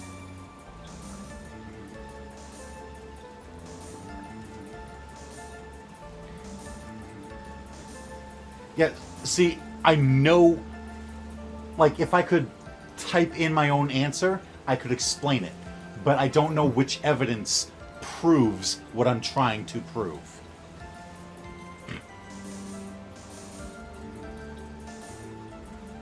So, she's saying Matt fought with Juan. They struggled. And then he killed Juan. And during that struggle, got the button with Juan's blood on it in his pants. How did Juan die? He was choked to death. Choked to death. Meaning he was choked until he died. Meaning during the fight, was any blood present? Not really. So how did he get blood on the button during the fight? Well, look at the picture. I see the... Oh, this picture, you mean? Yeah. Okay. See where the knife is? Yeah. That could be what been happening. That's what happened. What? That could be what could have happened. What? The knife. Look where the knife is. Yes. It's in the same place where the button was. Right. It was probably torn off when he put the knife there. Okay. But when did he stab him? Like, it's hard to say because, like, a few testimonies say that, oh, he was choked to death and then, like, stabbed him. But the autopsy report says choked and stabbed, but that kind of sounds like that he kind of did it at the same time. No. They've already established he was choked until he died, and then they stabbed the knife in him afterwards to hide how he was killed. So people thought he was stabbed to death.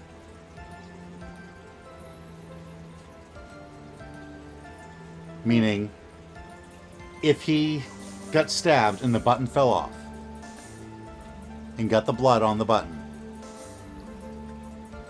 when was he stabbed?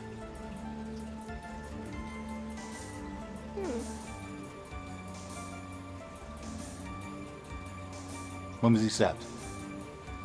In relation to his death.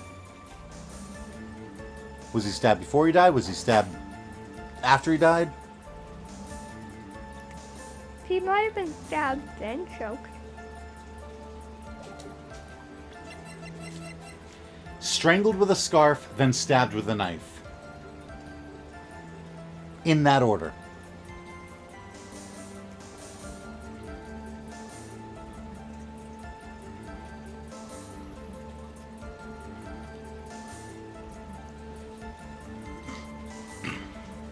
So at 8:15, he was choked until he died. And then someone took a knife and stabbed it in his chest. So that anyone who saw him will go, oh no, he got stabbed to death. So when was he stabbed?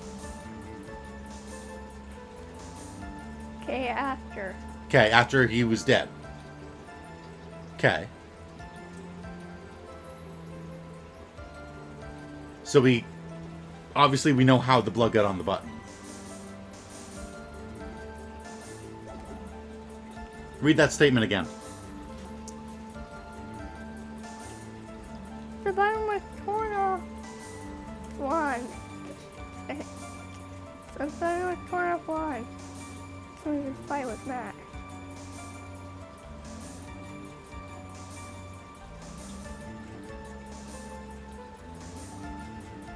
If he's fighting with Matt and the button gets ripped off, is there going to be any blood on it? Meaning the button was still on him when he got stabbed. And then the button got ripped off. But if the button was on his body... I was gonna say, look where the knife is. Yes. If the button was on his body when he got stabbed, and he got stabbed when? After he was choked. After he died. The button was still there after he died.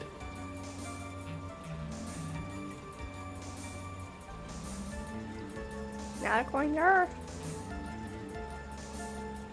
Do you fight dead people? The button wasn't ripped off while they were fighting, because the button was still there when he got stabbed, and he didn't get stabbed until after they were done fighting. Her line, the button came off during the struggle. Would that happen if he was strangled and then stabbed? No, it wouldn't. It would not. Also, Sora, I thought you were going to sleep. Please. Are you staying up? Because, okay. So, Until your tablet dies? so now the thing that I'm trying to figure out is, do we show the autopsy report and say that he was stabbed with a knife after he was already dead? Or do we show the button because it's got blood on it? But the blood doesn't make sense unless you also point out that he was stabbed after he died. I say the autopsy. You say autopsy? How about this? Yeah. I would have to guess it's the button. So let's try autopsy first. Okay, autopsy works. Hey! This is the victim's autopsy report. Objection! I stay because you're going to mess up with picking the right evidence. This is the victim's autopsy report. It clearly states that the cause of death was strangulation by a scarf. Strangulation? The knife stab to the victim was done after the victim had already died. And what does that mean? Let's examine the evidence. This button has the victim's blood on it, which would mean that it was ripped off of the costume when? Cat? After he died. After the knife was stabbed into the victim. Exactly. Which means it is impossible that this button was torn off during the victim's final struggle, because the victim was strangled to death in that fight. Cat gets it right every time, though. Seriously. Ha! Why would you show the button if nothing in the text of the button is direct contradiction? Nothing in the text of the autopsy is a direct contradiction. Because it doesn't... The autopsy report doesn't say, by the way, the button is covered in blood. Because you need both those pieces of evidence together to prove it. You need the button to show, look, it has blood on it, and the autopsy report to say, look, he was strangled to death, so blood only came out after they were done struggling. You need both pieces of evidence together. Ace Attorney pretty much wants direct contradictions. Yes, it is. That's right, Miss Andrews. There's no way this button was ripped off during the struggle. This button was consciously pulled off of the victim's already dead body.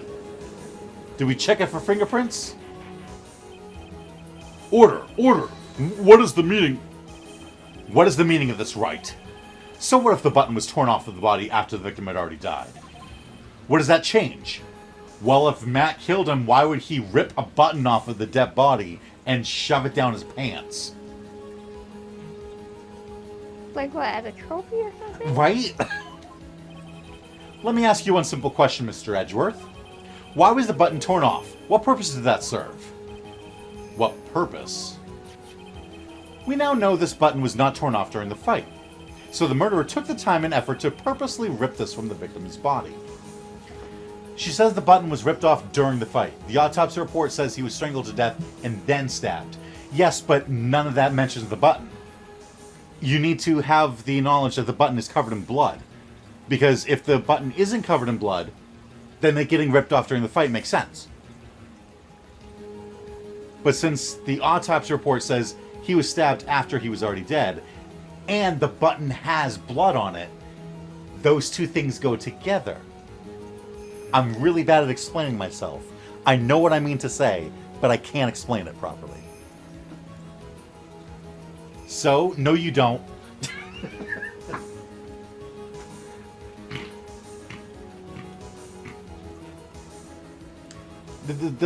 Because the autopsy report has nothing to do with... By the way, while he was being strangled, a button was ripped from his costume. So we don't know when the button was ripped off. Unless we look at the fact that there's blood on it and go, well, the blood couldn't be there until he got stabbed. He was clearly strangled from behind with a scarf. That is nowhere near the button. Was he strangled from behind?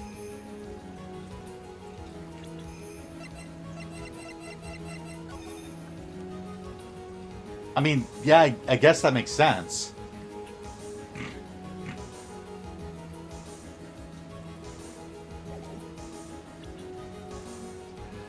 But, I mean, it was during the fight, she said. I don't know. All I know is it only makes sense to me, putting the two pieces of evidence together. Okay, because it makes sense to me. Because, like, I get where you're going at, but, like, the autopsy report said it clearly. It really doesn't say clearly to me. I think differently, I guess.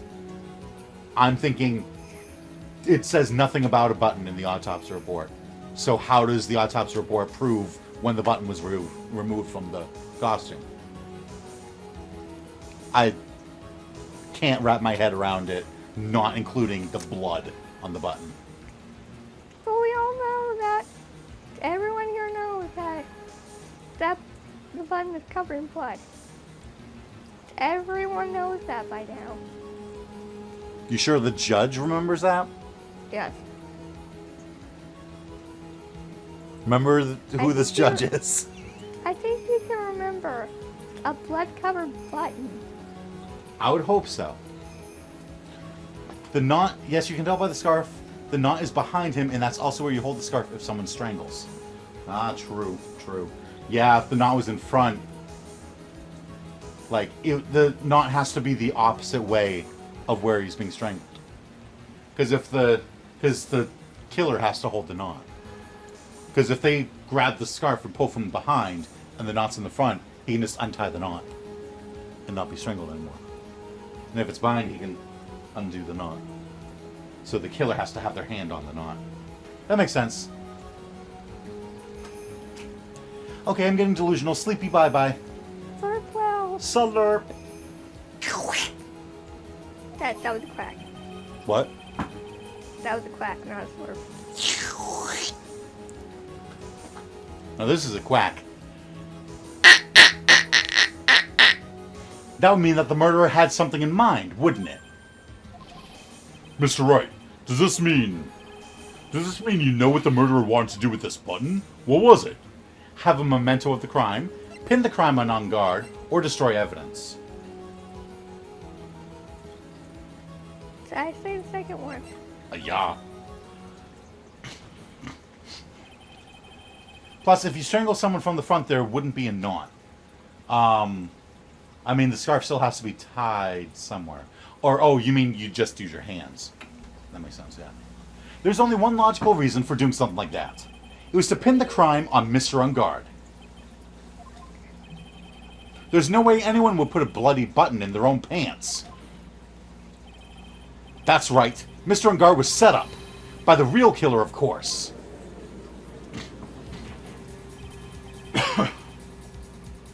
From the back, you just have to pull backwards. From the front, you'd have to pull outwards to the sides. Ah, that's true, yeah. You'd have to grab the scarf and go like this from the front. You can't, like, just grab it and yank. I'm thinking you just...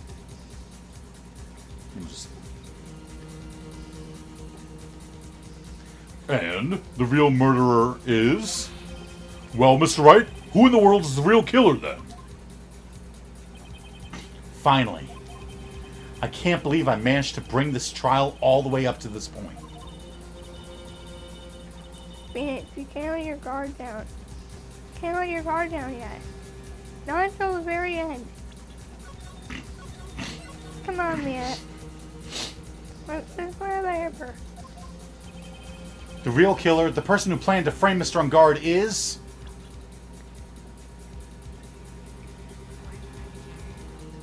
Who is it? In the witness stand.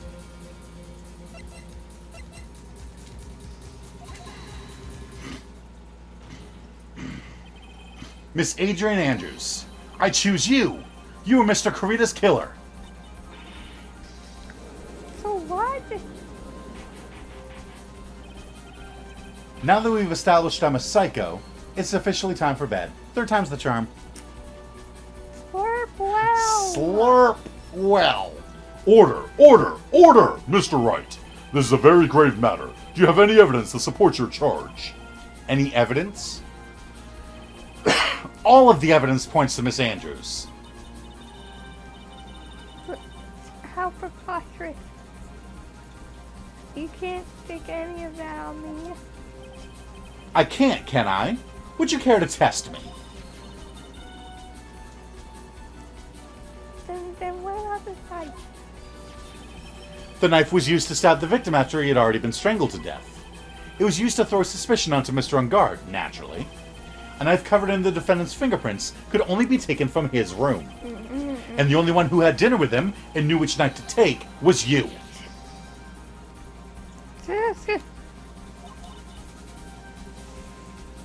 Then? But first, tablets 4% at 4 a.m. What a coincidence. Go to bed, Sora! So, what about the button that was found in Matt's Hakama? This button was removed from the victim's body after he had already died. The only people who could have done so were the person who found his body, or the killer. However, if Mr. Ungard was the real killer, there's no way he would have put such incriminating evidence in his own Hakama. Tell me for glasses. Hi, Mama Cora. Hi. The only person who could have put this button into Mr. Ungard's Hakama is the person who went to wake him from his nap, which is you, yet again, Miss Andrews. How many spare glasses does she have? A lot. I see. What about the empty guitar case? That is also another piece of evidence that incriminates Miss Andrews. That costume was used to hide the real killer's identity as they fled the crime scene. Now, who could have known that there was just such a costume inside the guitar case? It could only have been the person who prepared the costume for the victim. And that person is you, Miss Adrian Andrews. No. But Miss Andrews' fingerprints were nowhere to be found on the guitar case. And it was you who proved that she was not wearing gloves at the time. That's right. That's because she did not intend on leaving any prints. If anyone had found out that she had touched the case, they would have asked her why. So to avoid leaving any prints, she used a towel or something else to open it. But the glass of tomato juice is a different story. Miss Andrews purposely left her fingerprints on the glass to show that, yes, indeed, she was the classic dazed discoverer of a dead body. Ah! And to top it all off, there's this photo. A photo of the killer as they exited the scene of the crime. No reasonable person on Earth can believe this nickel samurai is Mr. Ungard. He would be much too short for his own costume if it was him. Speaking of how tall people are, Miss Andrews, you're also kind of short in stature, are you not? Please stop. Well, how about it, Miss Andrews? Um, I've got her this time. Miss Andrews? I refuse to testify. What was that? There's a law.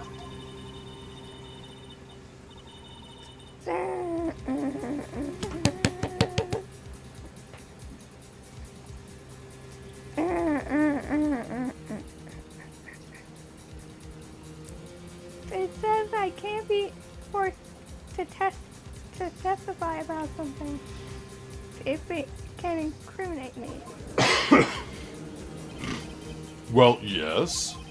You are absolutely correct, Miss Andrews. The law does provide us with a way to avoid self-incrimination, by allowing a witness to not testify if the testimony can cause damage to themselves. What? Pleading the fifth is not something most people would think to do on the spot. Actually, thinking back to yesterday in Mr. Ungard's room, Adrian Andrews. Yes? Think hard about what we just said. Think hard about what we just discussed. Understood? Von Karma told her to plead the fifth. Let's plead the fifth. If you plead the Fifth Amendment of the Constitution, the Fifth Amendment basically says you are allowed to refuse to say anything that can get yourself in trouble.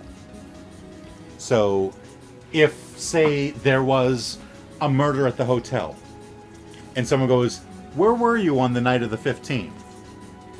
You're allowed to plead the fifth. Because otherwise, if you say, "I was at the hotel," nope. Now people think I killed him. So you're allowed to say, "I refuse to say anything. I'm not going to say where I was." Because it'll get me suspicious. So, alright.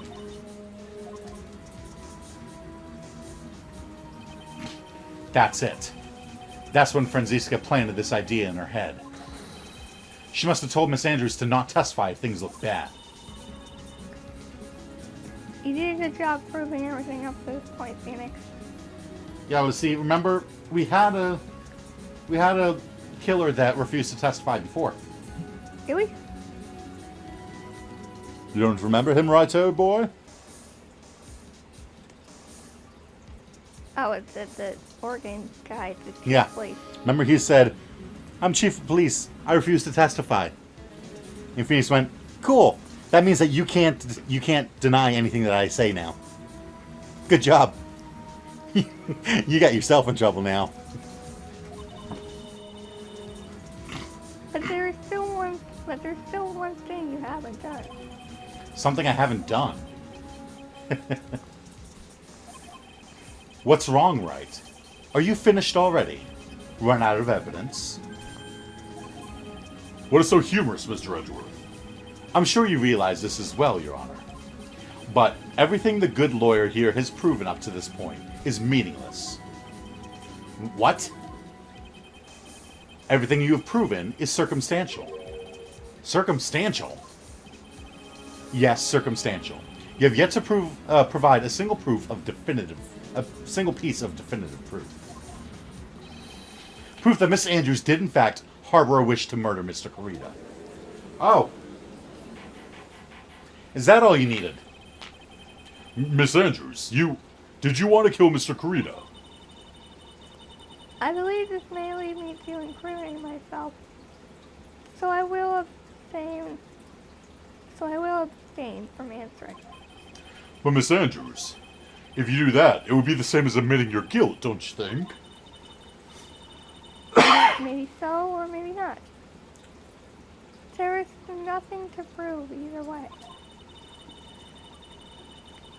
Besides, you don't even know what crime I would be guilty due to my silence. No! She's taking that defiant attitude again.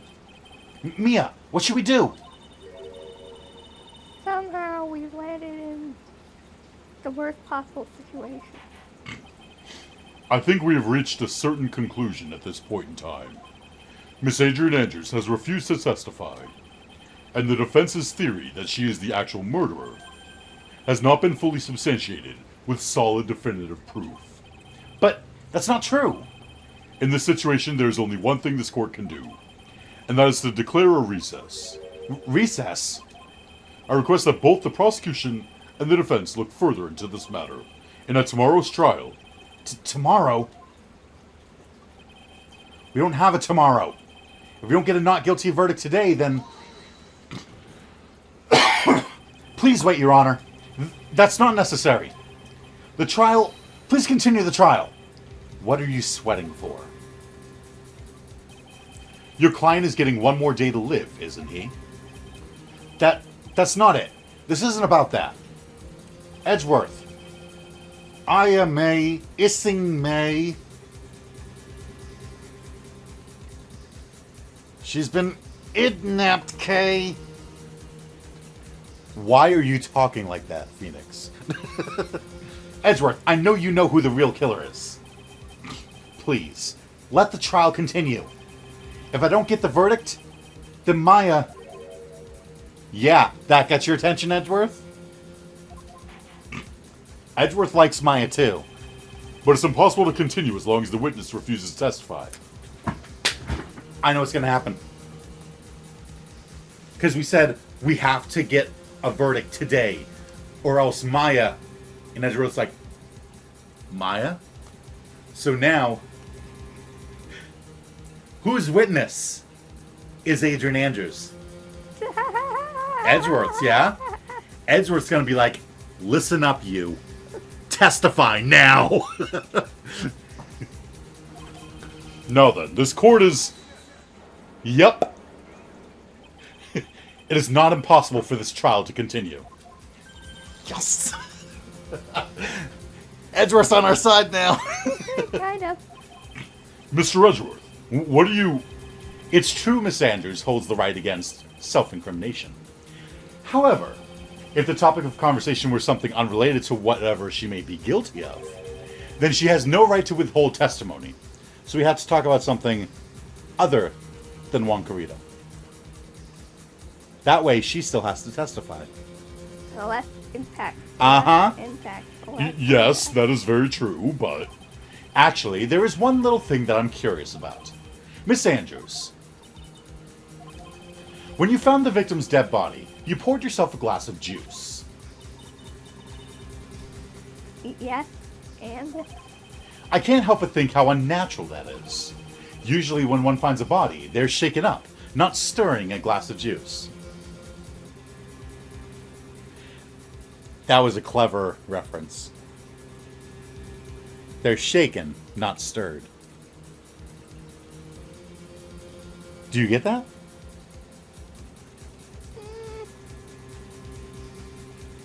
With who your dad is, you should recognize that quote immediately. what does that have to do with anything with my dad? Because your dad loves those movies. What movie? Bond. James Bond. I've never seen James Bond. Yeah, well, he should make you watch them. And he always likes his martinis shaken, not stirred. So usually when one finds a body, they are shaken up, not stirring a glass of juice. Can you pull me up?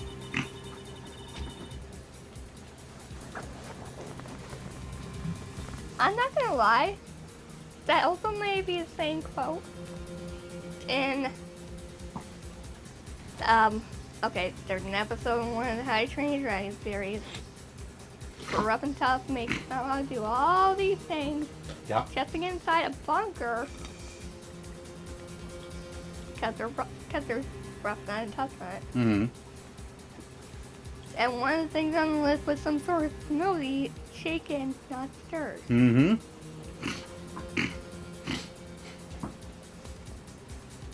So my actions were unusual, but I've already...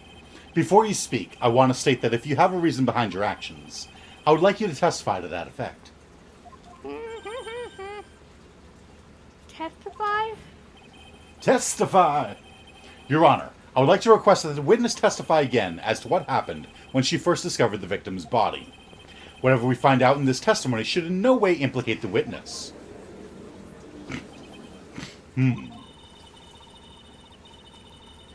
I don't know what it is about Edward today, but I can't get a good read off him.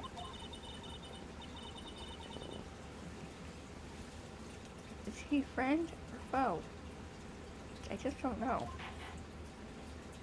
Try me. The court acknowledges the prosecution's request. Miss Andrews, if you please. I have an knack for just calling out rhymes when I hear them. Right? It's impossible for me to not hear them because of our mother. And she passed that on to your brother. See what I mean? She doesn't stop rhyming. Sometimes intentionally, sometimes it's just while she's just plain talking.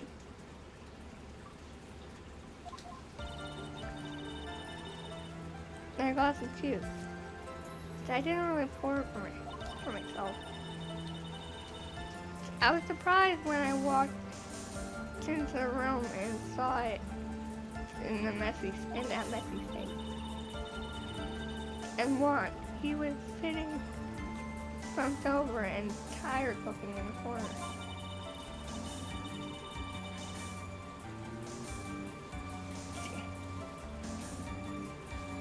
Just adjusting my head. Yep. When I saw him sitting like that, the thought that he was dead didn't cross my mind. To be honest, I thought he had just fainted or something. So I went for some juice. When I realized that he was dead, that's why I knocked the flower vase over. So you poured that glass of juice for the victim. Why didn't you say so in your earlier testimony? Didn't think I needed to include something so trivial. Phoenix, please be careful here. If you can't find anything wrong with this testimony, then there's nothing left. I know. Edgeworth, what the heck is going on in that brain of yours? Now then, Mr. Wright, you may begin your cross-examination.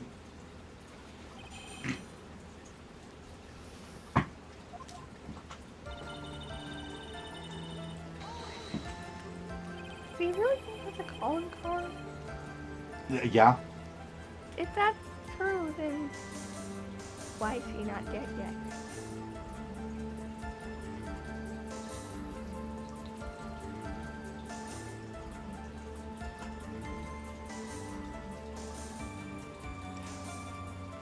Because just because she has a calling card doesn't mean she's the target. But there wasn't anyone else in the room, right? I don't really get how calling cards work. Like, if someone has it, how do you know, like, if they have it or not? What do you mean? How do you know if they have it or not? Like, they could lose it along the way. They could never pick it up in the first place. Oh, calling cards are always left somewhere very obvious. Was it solved from that very obvious spot? Usually a calling card is left like on the body or on a piece of evidence or on the floor right next to the body. Somewhere that they will find it.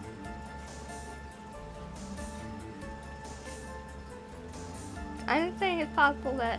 How would you even know it's a calling card? If you would just think, oh, it's just a card. Okay.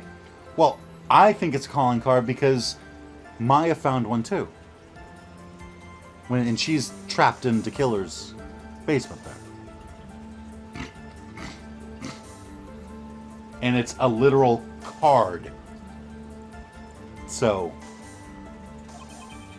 then who did you pour it for? Why, usually not a calling card? A calling card isn't always a card. Huh. Like there's a famous movie series where the killer's calling card is he cuts a little piece of skin out that's shaped like a jigsaw piece. And that's his calling card. A calling card is basically anything that you can look at and go, ah, it's that person. That you can tell immediately who it is by seeing the calling card, by seeing whatever it is. It's like, if you know who it is by calling card, then you already know who it is to begin with. Yes. So why do you have to look for a calling card? What? Wait. If you find the calling card, then you know who it is. So why do you need to look for a calling card? You found the calling card. You're not looking for a calling card. You find it. And that's when you go, oh, it's that person. Like, the killer is a serial killer, yes? We're not certain. His name is literally the killer. True, okay. And yeah. he said, you're not my target. meaning he's a hitman, an assassin, that kind of thing. So every person he kills, he leaves a card on their chest with a conch on it. So why- eventually they go, oh, it's the same dude is killing all these people because he always leaves the same exact card on all of their bodies. Then why does she have one? Maybe she found it.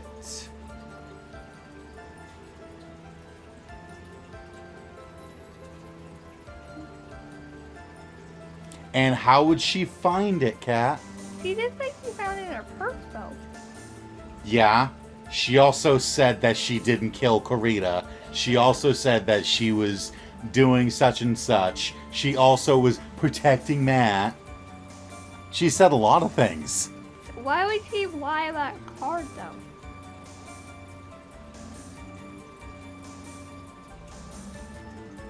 Why wouldn't she lie about a card? Especially if someone recognized what the card was. She could be like, oh, I just found this card. I'm thinking she found that card on a dead body and took it. She's tampering with evidence. She found a piece of evidence that can link the killer to a murder and kept it. Question is, whose murder? Why would she do that, though?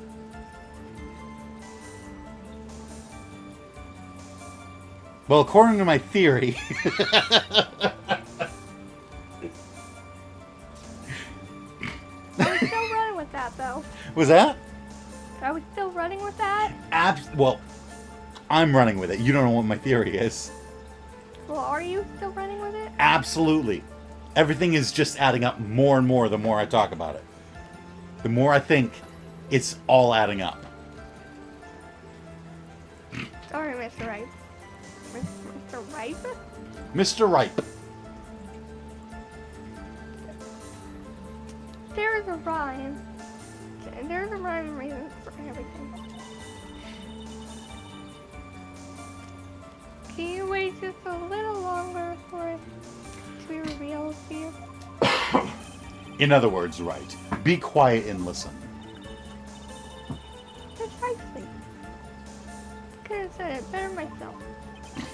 Ugh. I'm surprised when I walked into the room and saw it in that messy state. So it was a mess. Are you sure it wasn't messy because of your fight with Mr. Kurita?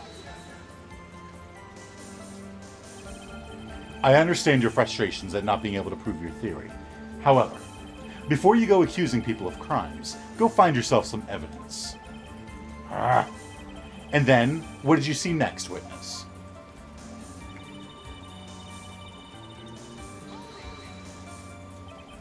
Slumped over. Yes, he was just sitting there with his head tilted forward, eyes closed. He really looked like he was sleeping. Isn't that what dead people are doing? Isn't that what really dead people are doing? Right. Is it just me, or did that right there sound a little odd? Oh yes! This man with a knife in his chest and blood all over him. Looks like he's sleeping. Seriously? Then what did cross your mind? I thought maybe he had smashed everything up in anger because he lost Grand Prix. And then felt tired after his rampage. So he decided to take a nap. Like right there and then, he had a dead. Right. Anyways, that's what I thought. I see. So you didn't think he was dead at all?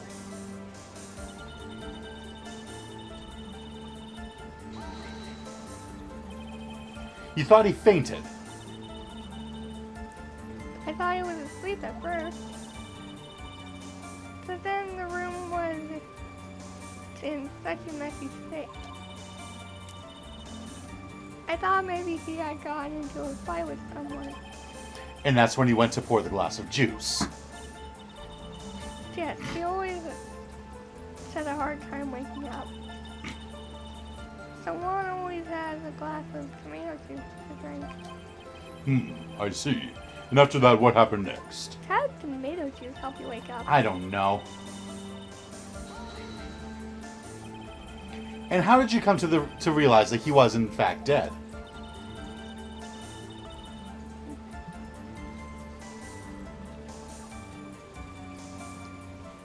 I shook him over and over, but I never got a response. So I set the glass down on the dresser and tried to take his pulse, and that's when I freaked out. And I was shocked and staggered backwards. And knocked the flower vase over. So that's what happened. Yes.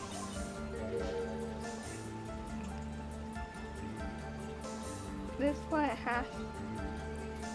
is what it all comes down to. Huh? This is the absolute end for both sides. And Adrian is letting her guard down. Phoenix, now is our best chance to kill the prostitution's case. Isn't that a bit harsh? Miss Andrews, will you tell us the truth this time? Stupid hearing aids.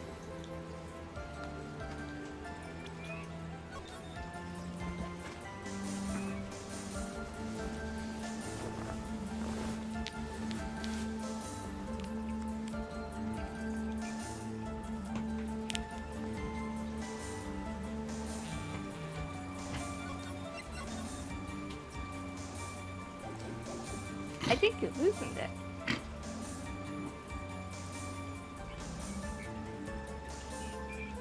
In that case, I gotta do that to tighten it. Yeah, there we go. No. Then this is tightening it. Can you push it up a little higher? Push it up. Okay. Alright. Yeah, you loosened it the first time. Okay, so let's see. She didn't pour the glass of juice for herself. She was surprised when she walked in and saw it in that messy state. And Juan was just sitting slumped over and tired looking. The thought he was dead didn't cross her mind. She thought he just fainted or something, so she poured him some juice. And when she realized he was dead, she knocked the flower vase over.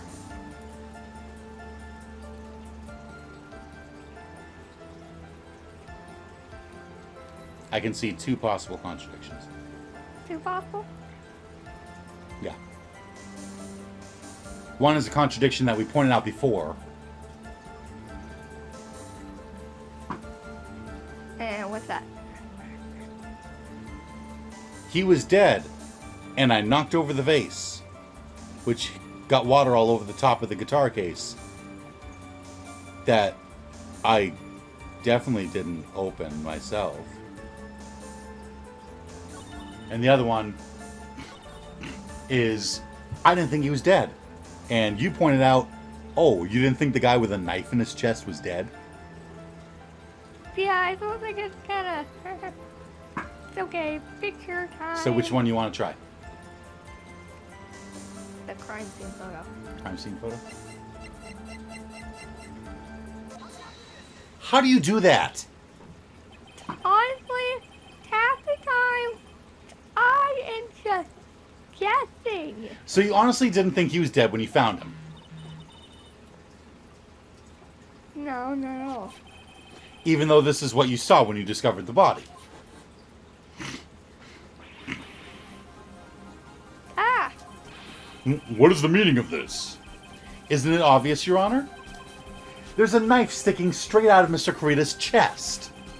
Anyone who saw this scene would have immediately thought that here was a dead man.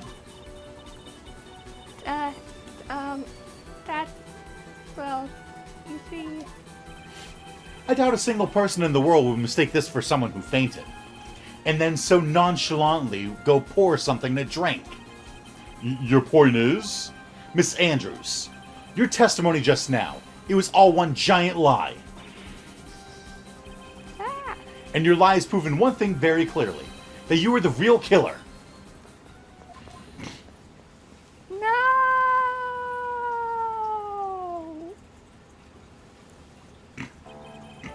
It looks like the defense has somehow brought the ugly truth to light. The defendant, Mr. Matt on Guard, is not guilty after all. That's impossible. You're wrong. Miss Andrews, try to have some composure. It wasn't me. It wasn't me, I tell you. It was Matt, I swear it. He's the one who killed Juan. But you were the one who refused to testify. And your reason for not doing so was that you might end up incriminating yourself. Just because... Miss Andrews, I'll give you one last chance. What exactly are you hiding that may incriminate you? I refuse to testify.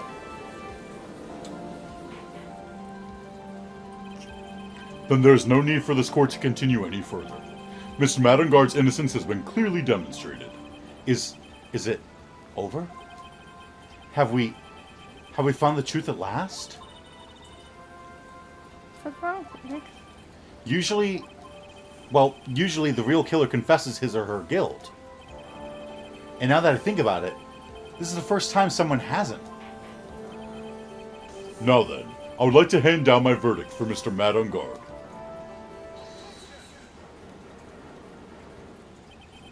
Your Honor, the prosecution feels that it would be premature to pass on a verdict at this time.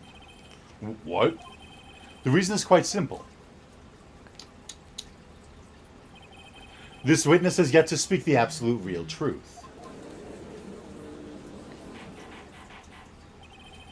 The absolute real truth? What are you... Witness, don't you understand yet? Huh? I don't know who planted this silly idea in your head, but as long as you protect yourself through your silence, Maddenguard will go free, and in his place, you will become the guilty party. That's a lie. I don't believe you.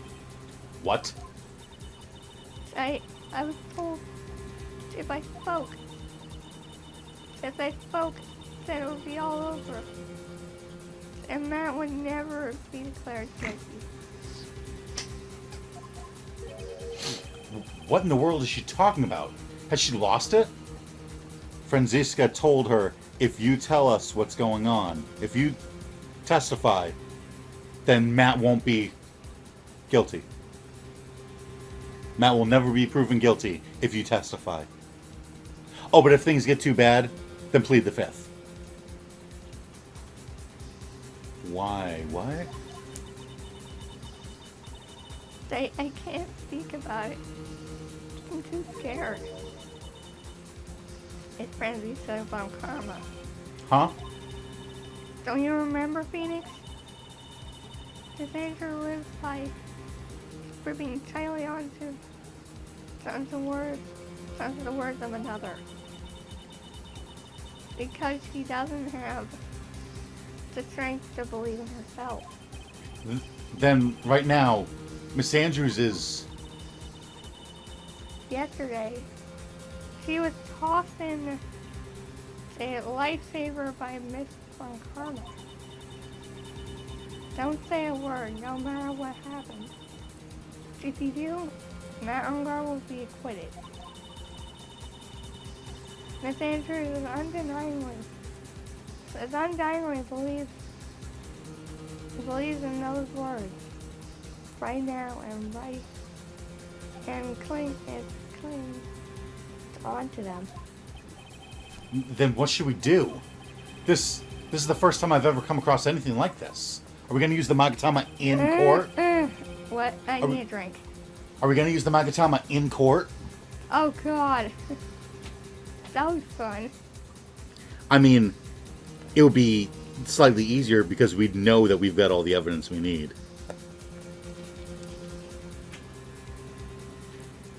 But Miss Andrews has to be the killer, right? All we have to do now is get our not guilty. That is my only priority.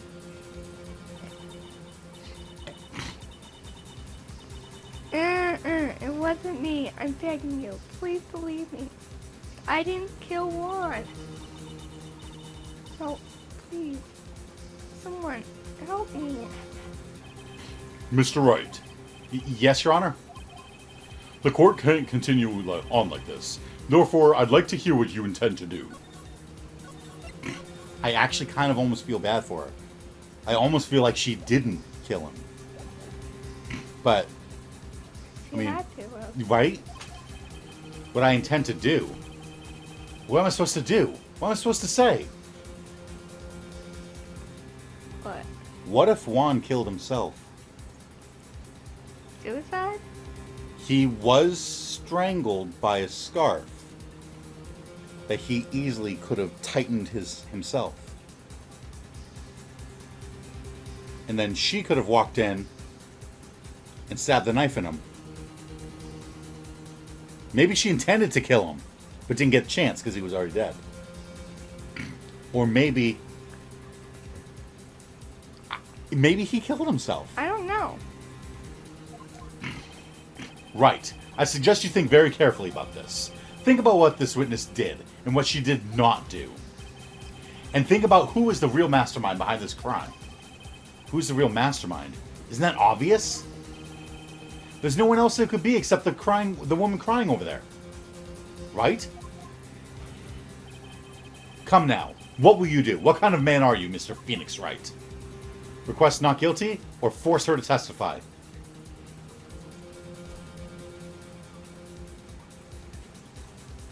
I don't know.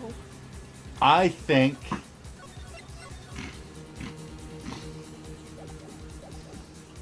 that we need to make her testify. Oh boy. I have to win a complete acquittal today. There's no way around that. But I can't bring myself to do it like this. Not when she's making a face like that. Miss Andrews, I would like to know what you were really hiding. Mr. Wright, are you sure you know what you're doing? Sure, Mr. Ungar would get an acquittal, but in his place, you would be found guilty. Is this how you really want this trial to end? Just be quiet. How dare you? You're trying to trick me. That's enough. I commend you for trying, Mr. Edgeworth. However, it's clear that the defense's theory is the truth. You're wrong.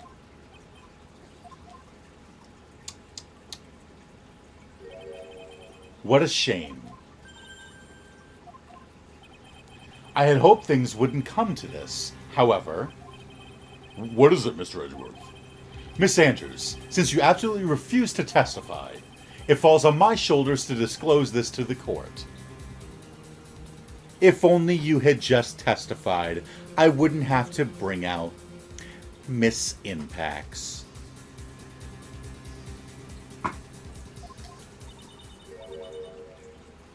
Stop. Mr. Edgeworth? This witness, how should I put this? She has an illness.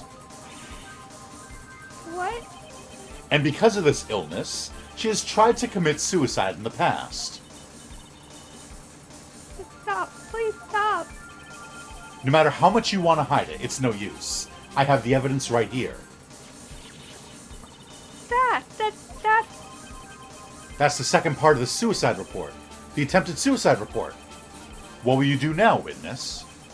You know what I am about to do, don't you?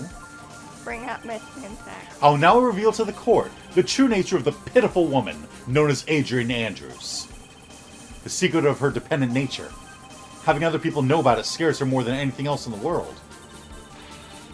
Please stop. I beg you. If people found out.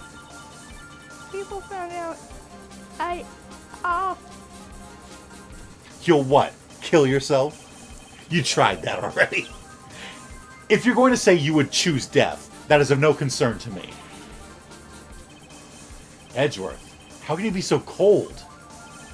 However, before you die, I'll pull the truth from your still breathing lips. No matter what I have to do. So, speak up, Adrian, or he's going to expose you. So, will you tell the court yourself, or shall I? Either is fine with me. Things went quiet. Things went quiet. Yeah. I'll talk, but please, help me.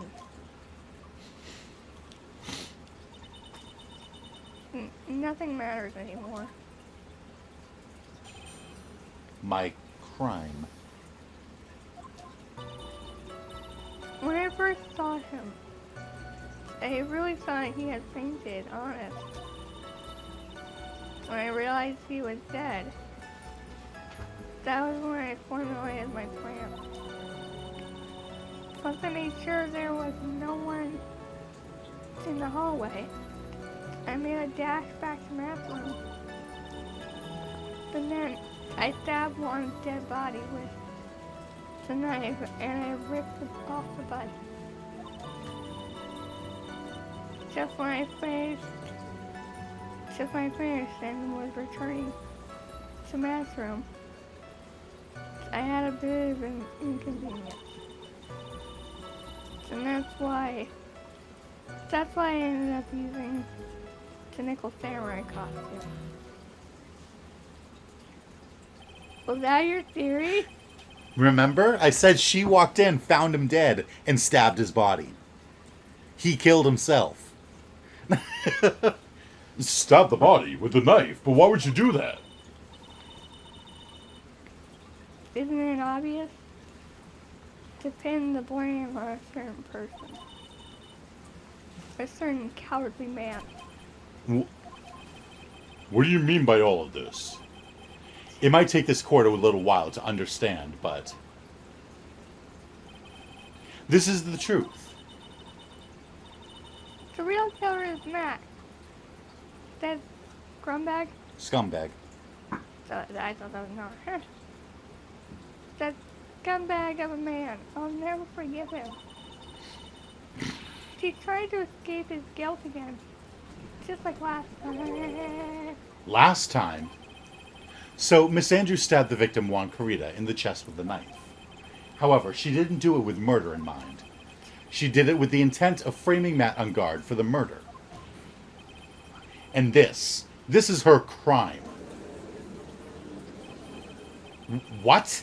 How is this possible? I mean, wasn't Miss Andrews supposed to be the real murderer? Mr. Wright, please get over your shock and commence the cross-examination.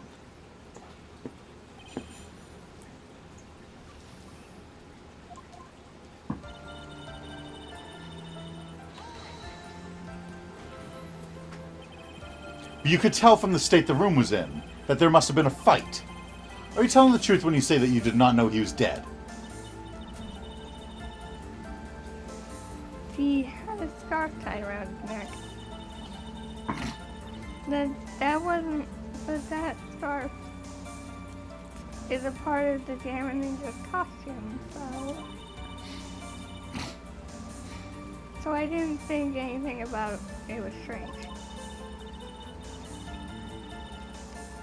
His head was also tilted down a bit, so I couldn't see his face that well. That's why I thought I picked him up and went to 42.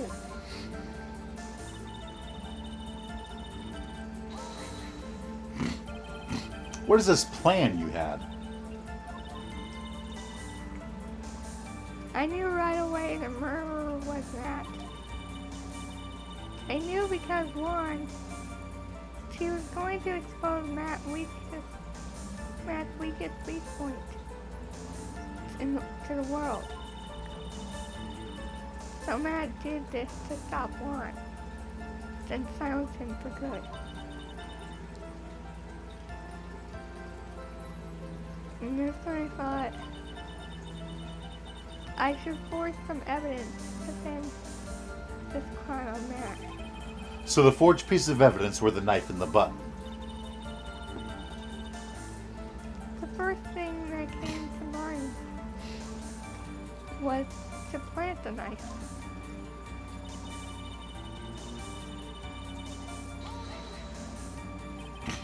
That was so you could get the knife, correct?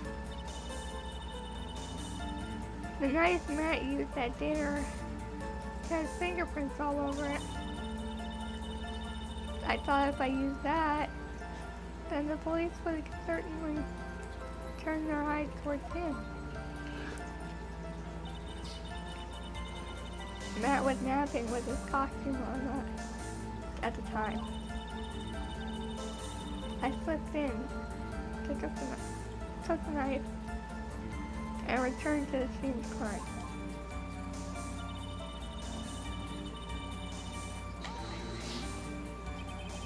So you were the one to stab the victim with that knife?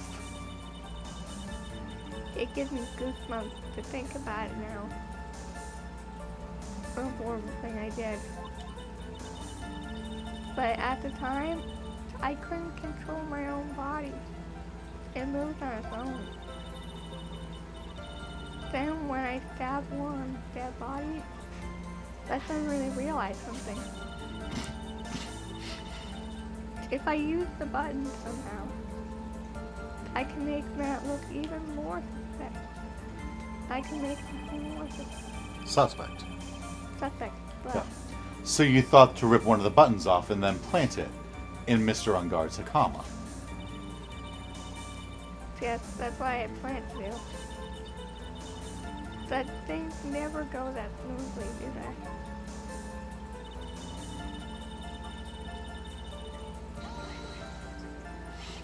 An inconvenience.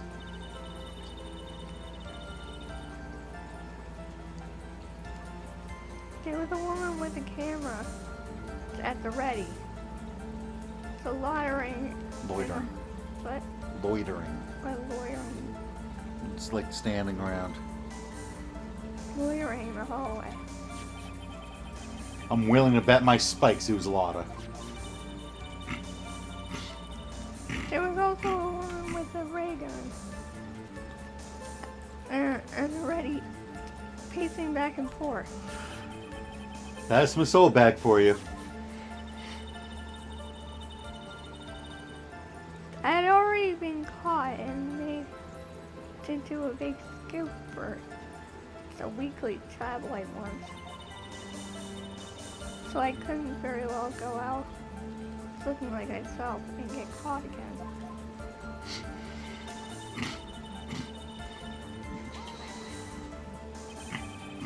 You were the one who prepared that costume, weren't you?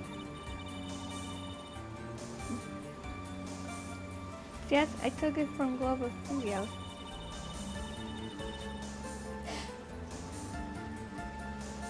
I also put it into one guitar case the day before the award ceremony. You did this in preparation for the press conference, correct? Yes, one was this. That's hard to say. Juan wanted? Yeah. One wanted me to. One wanted to wear that costume and hold a press conference in it. He was going to disclose their big secret there. And what is this secret? That I don't know. Anyway, I thought if I were to leave Juan's room in the Nickel Samurai costume, then people would think that Matt was the real murderer. So I was very careful not to leave any fingerprints when I opened the guitar case.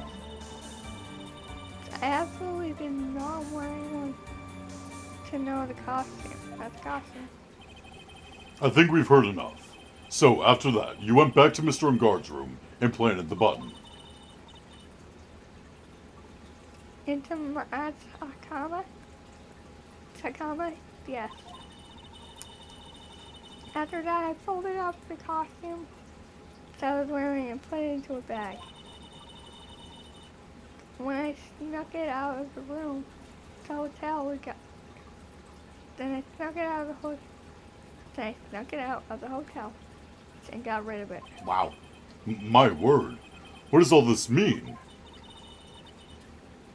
Mr. Edgeworth, is it? The real criminal is Matt on guard. yesterday, that woman prosecutor sat with me, sat me down for a talk. Franziska, huh? She said that I should, under no circumstances, confess to what I had done.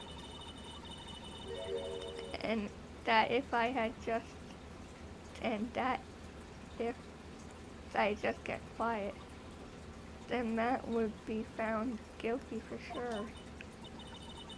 I had no choice but to believe her words.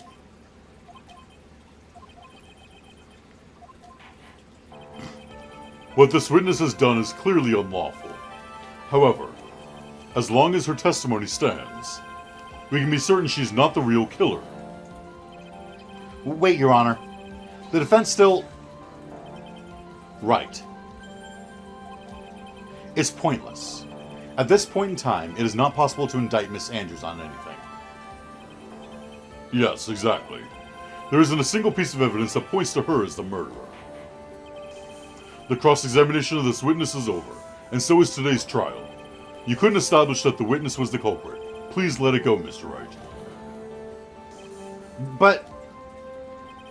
Mr. Edgeworth, please place Miss Andrews under arrest for further questioning. Understood, Your Honor. The prosecution will arrange for her detention immediately. That is all. Court is adjourned for today.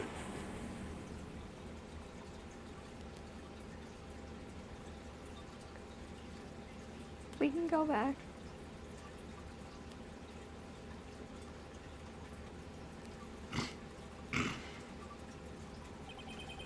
Today's trial, it's over. And I didn't win an acquittal.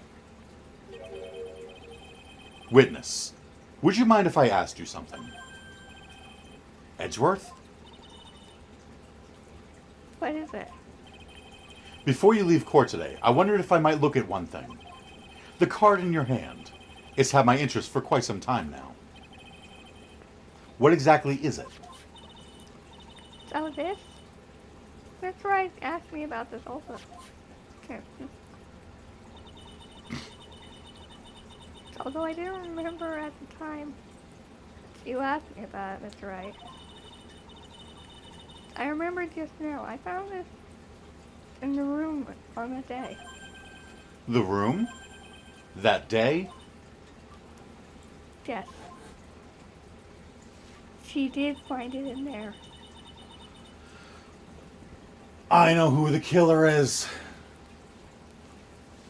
I found this card when I discovered Long's body.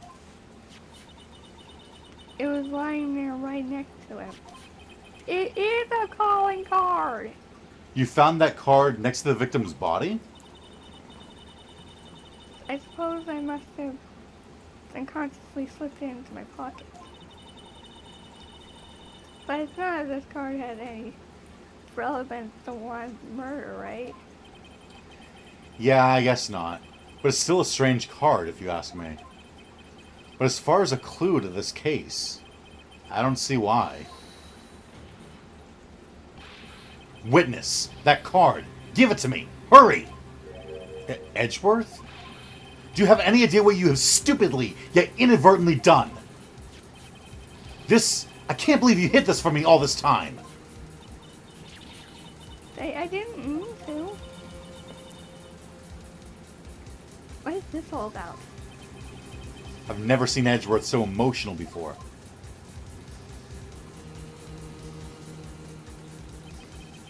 That card. What in the world is it? And what does it mean?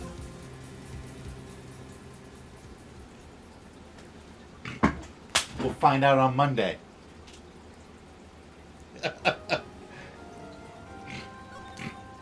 What's the point?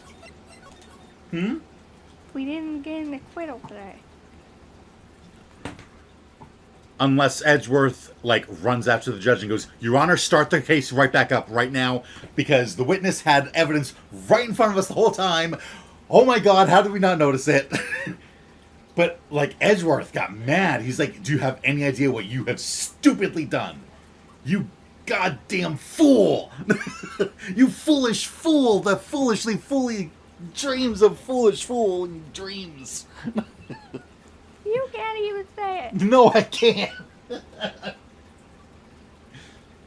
Okay. Anyway, for now.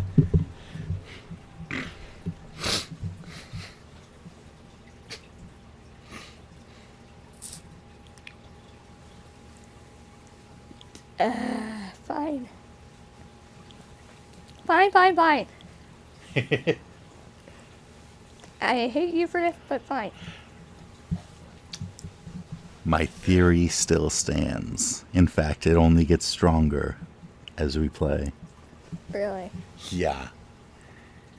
All the pieces Is are it falling the into killer? place. What? Is it the killer? What? Is what to killer? The Is what to killer? murderer.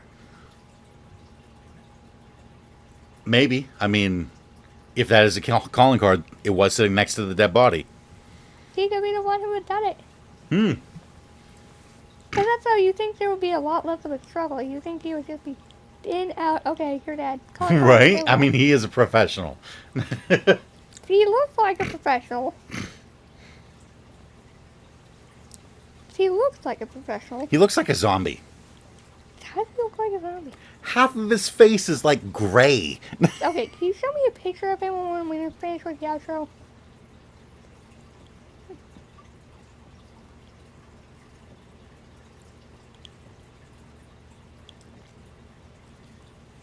Sorry. Half of his face is not gray, but it is stitched up in the middle. Go closer.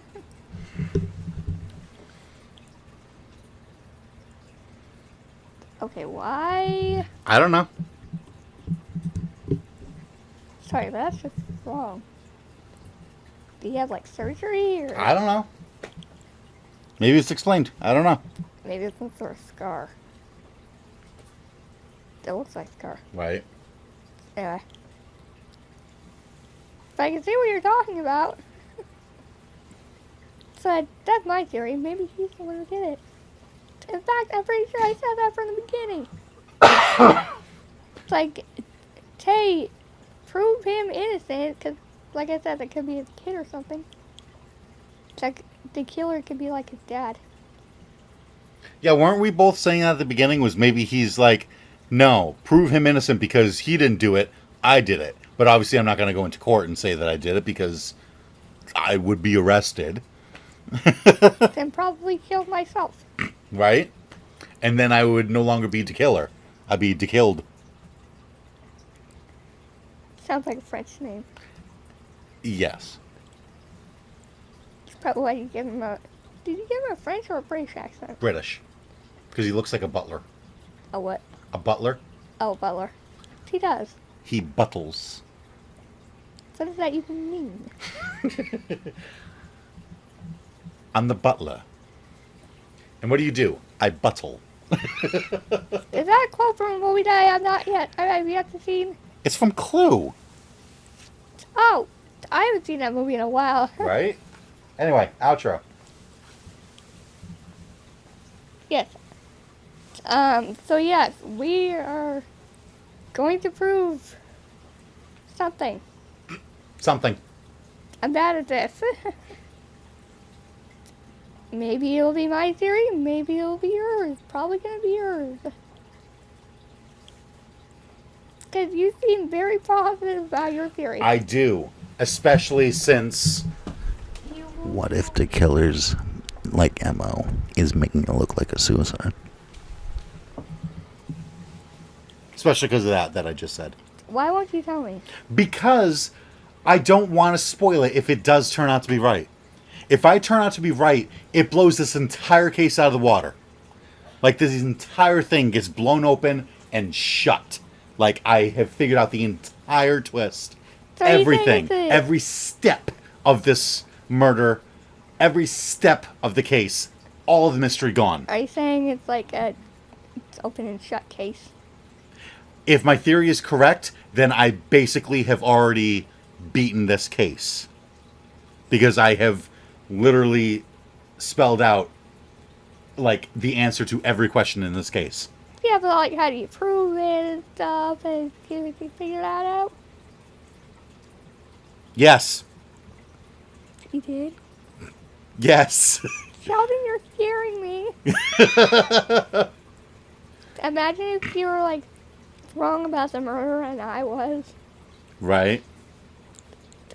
Then we would both be pretty proud. Like, you got us all the way there, and then I would be the one to call out the murderer. Right. That would be so funny. Anyway, so we will... I hope to see you there for all that madness. I hope you join us for all that madness. Because it's gonna be crazy. I can't even put it into words. It's just gonna be crazy. We can see it now, can't we, Sheldon? Mm-hmm. It's gonna be cuckoo. We're just gonna be living up in Cloud Cuckoo Land. From the Lego movie. I get to be Princess, you and Kitty. You can be Emmett. Okay. Emmett's an idiot. Thanks. So he's more of a dork. Hmm. Like, he knows what he's doing half the time. Sometimes. Anyway. We hope to see you there. So, bye guys. Farewell. I buttle.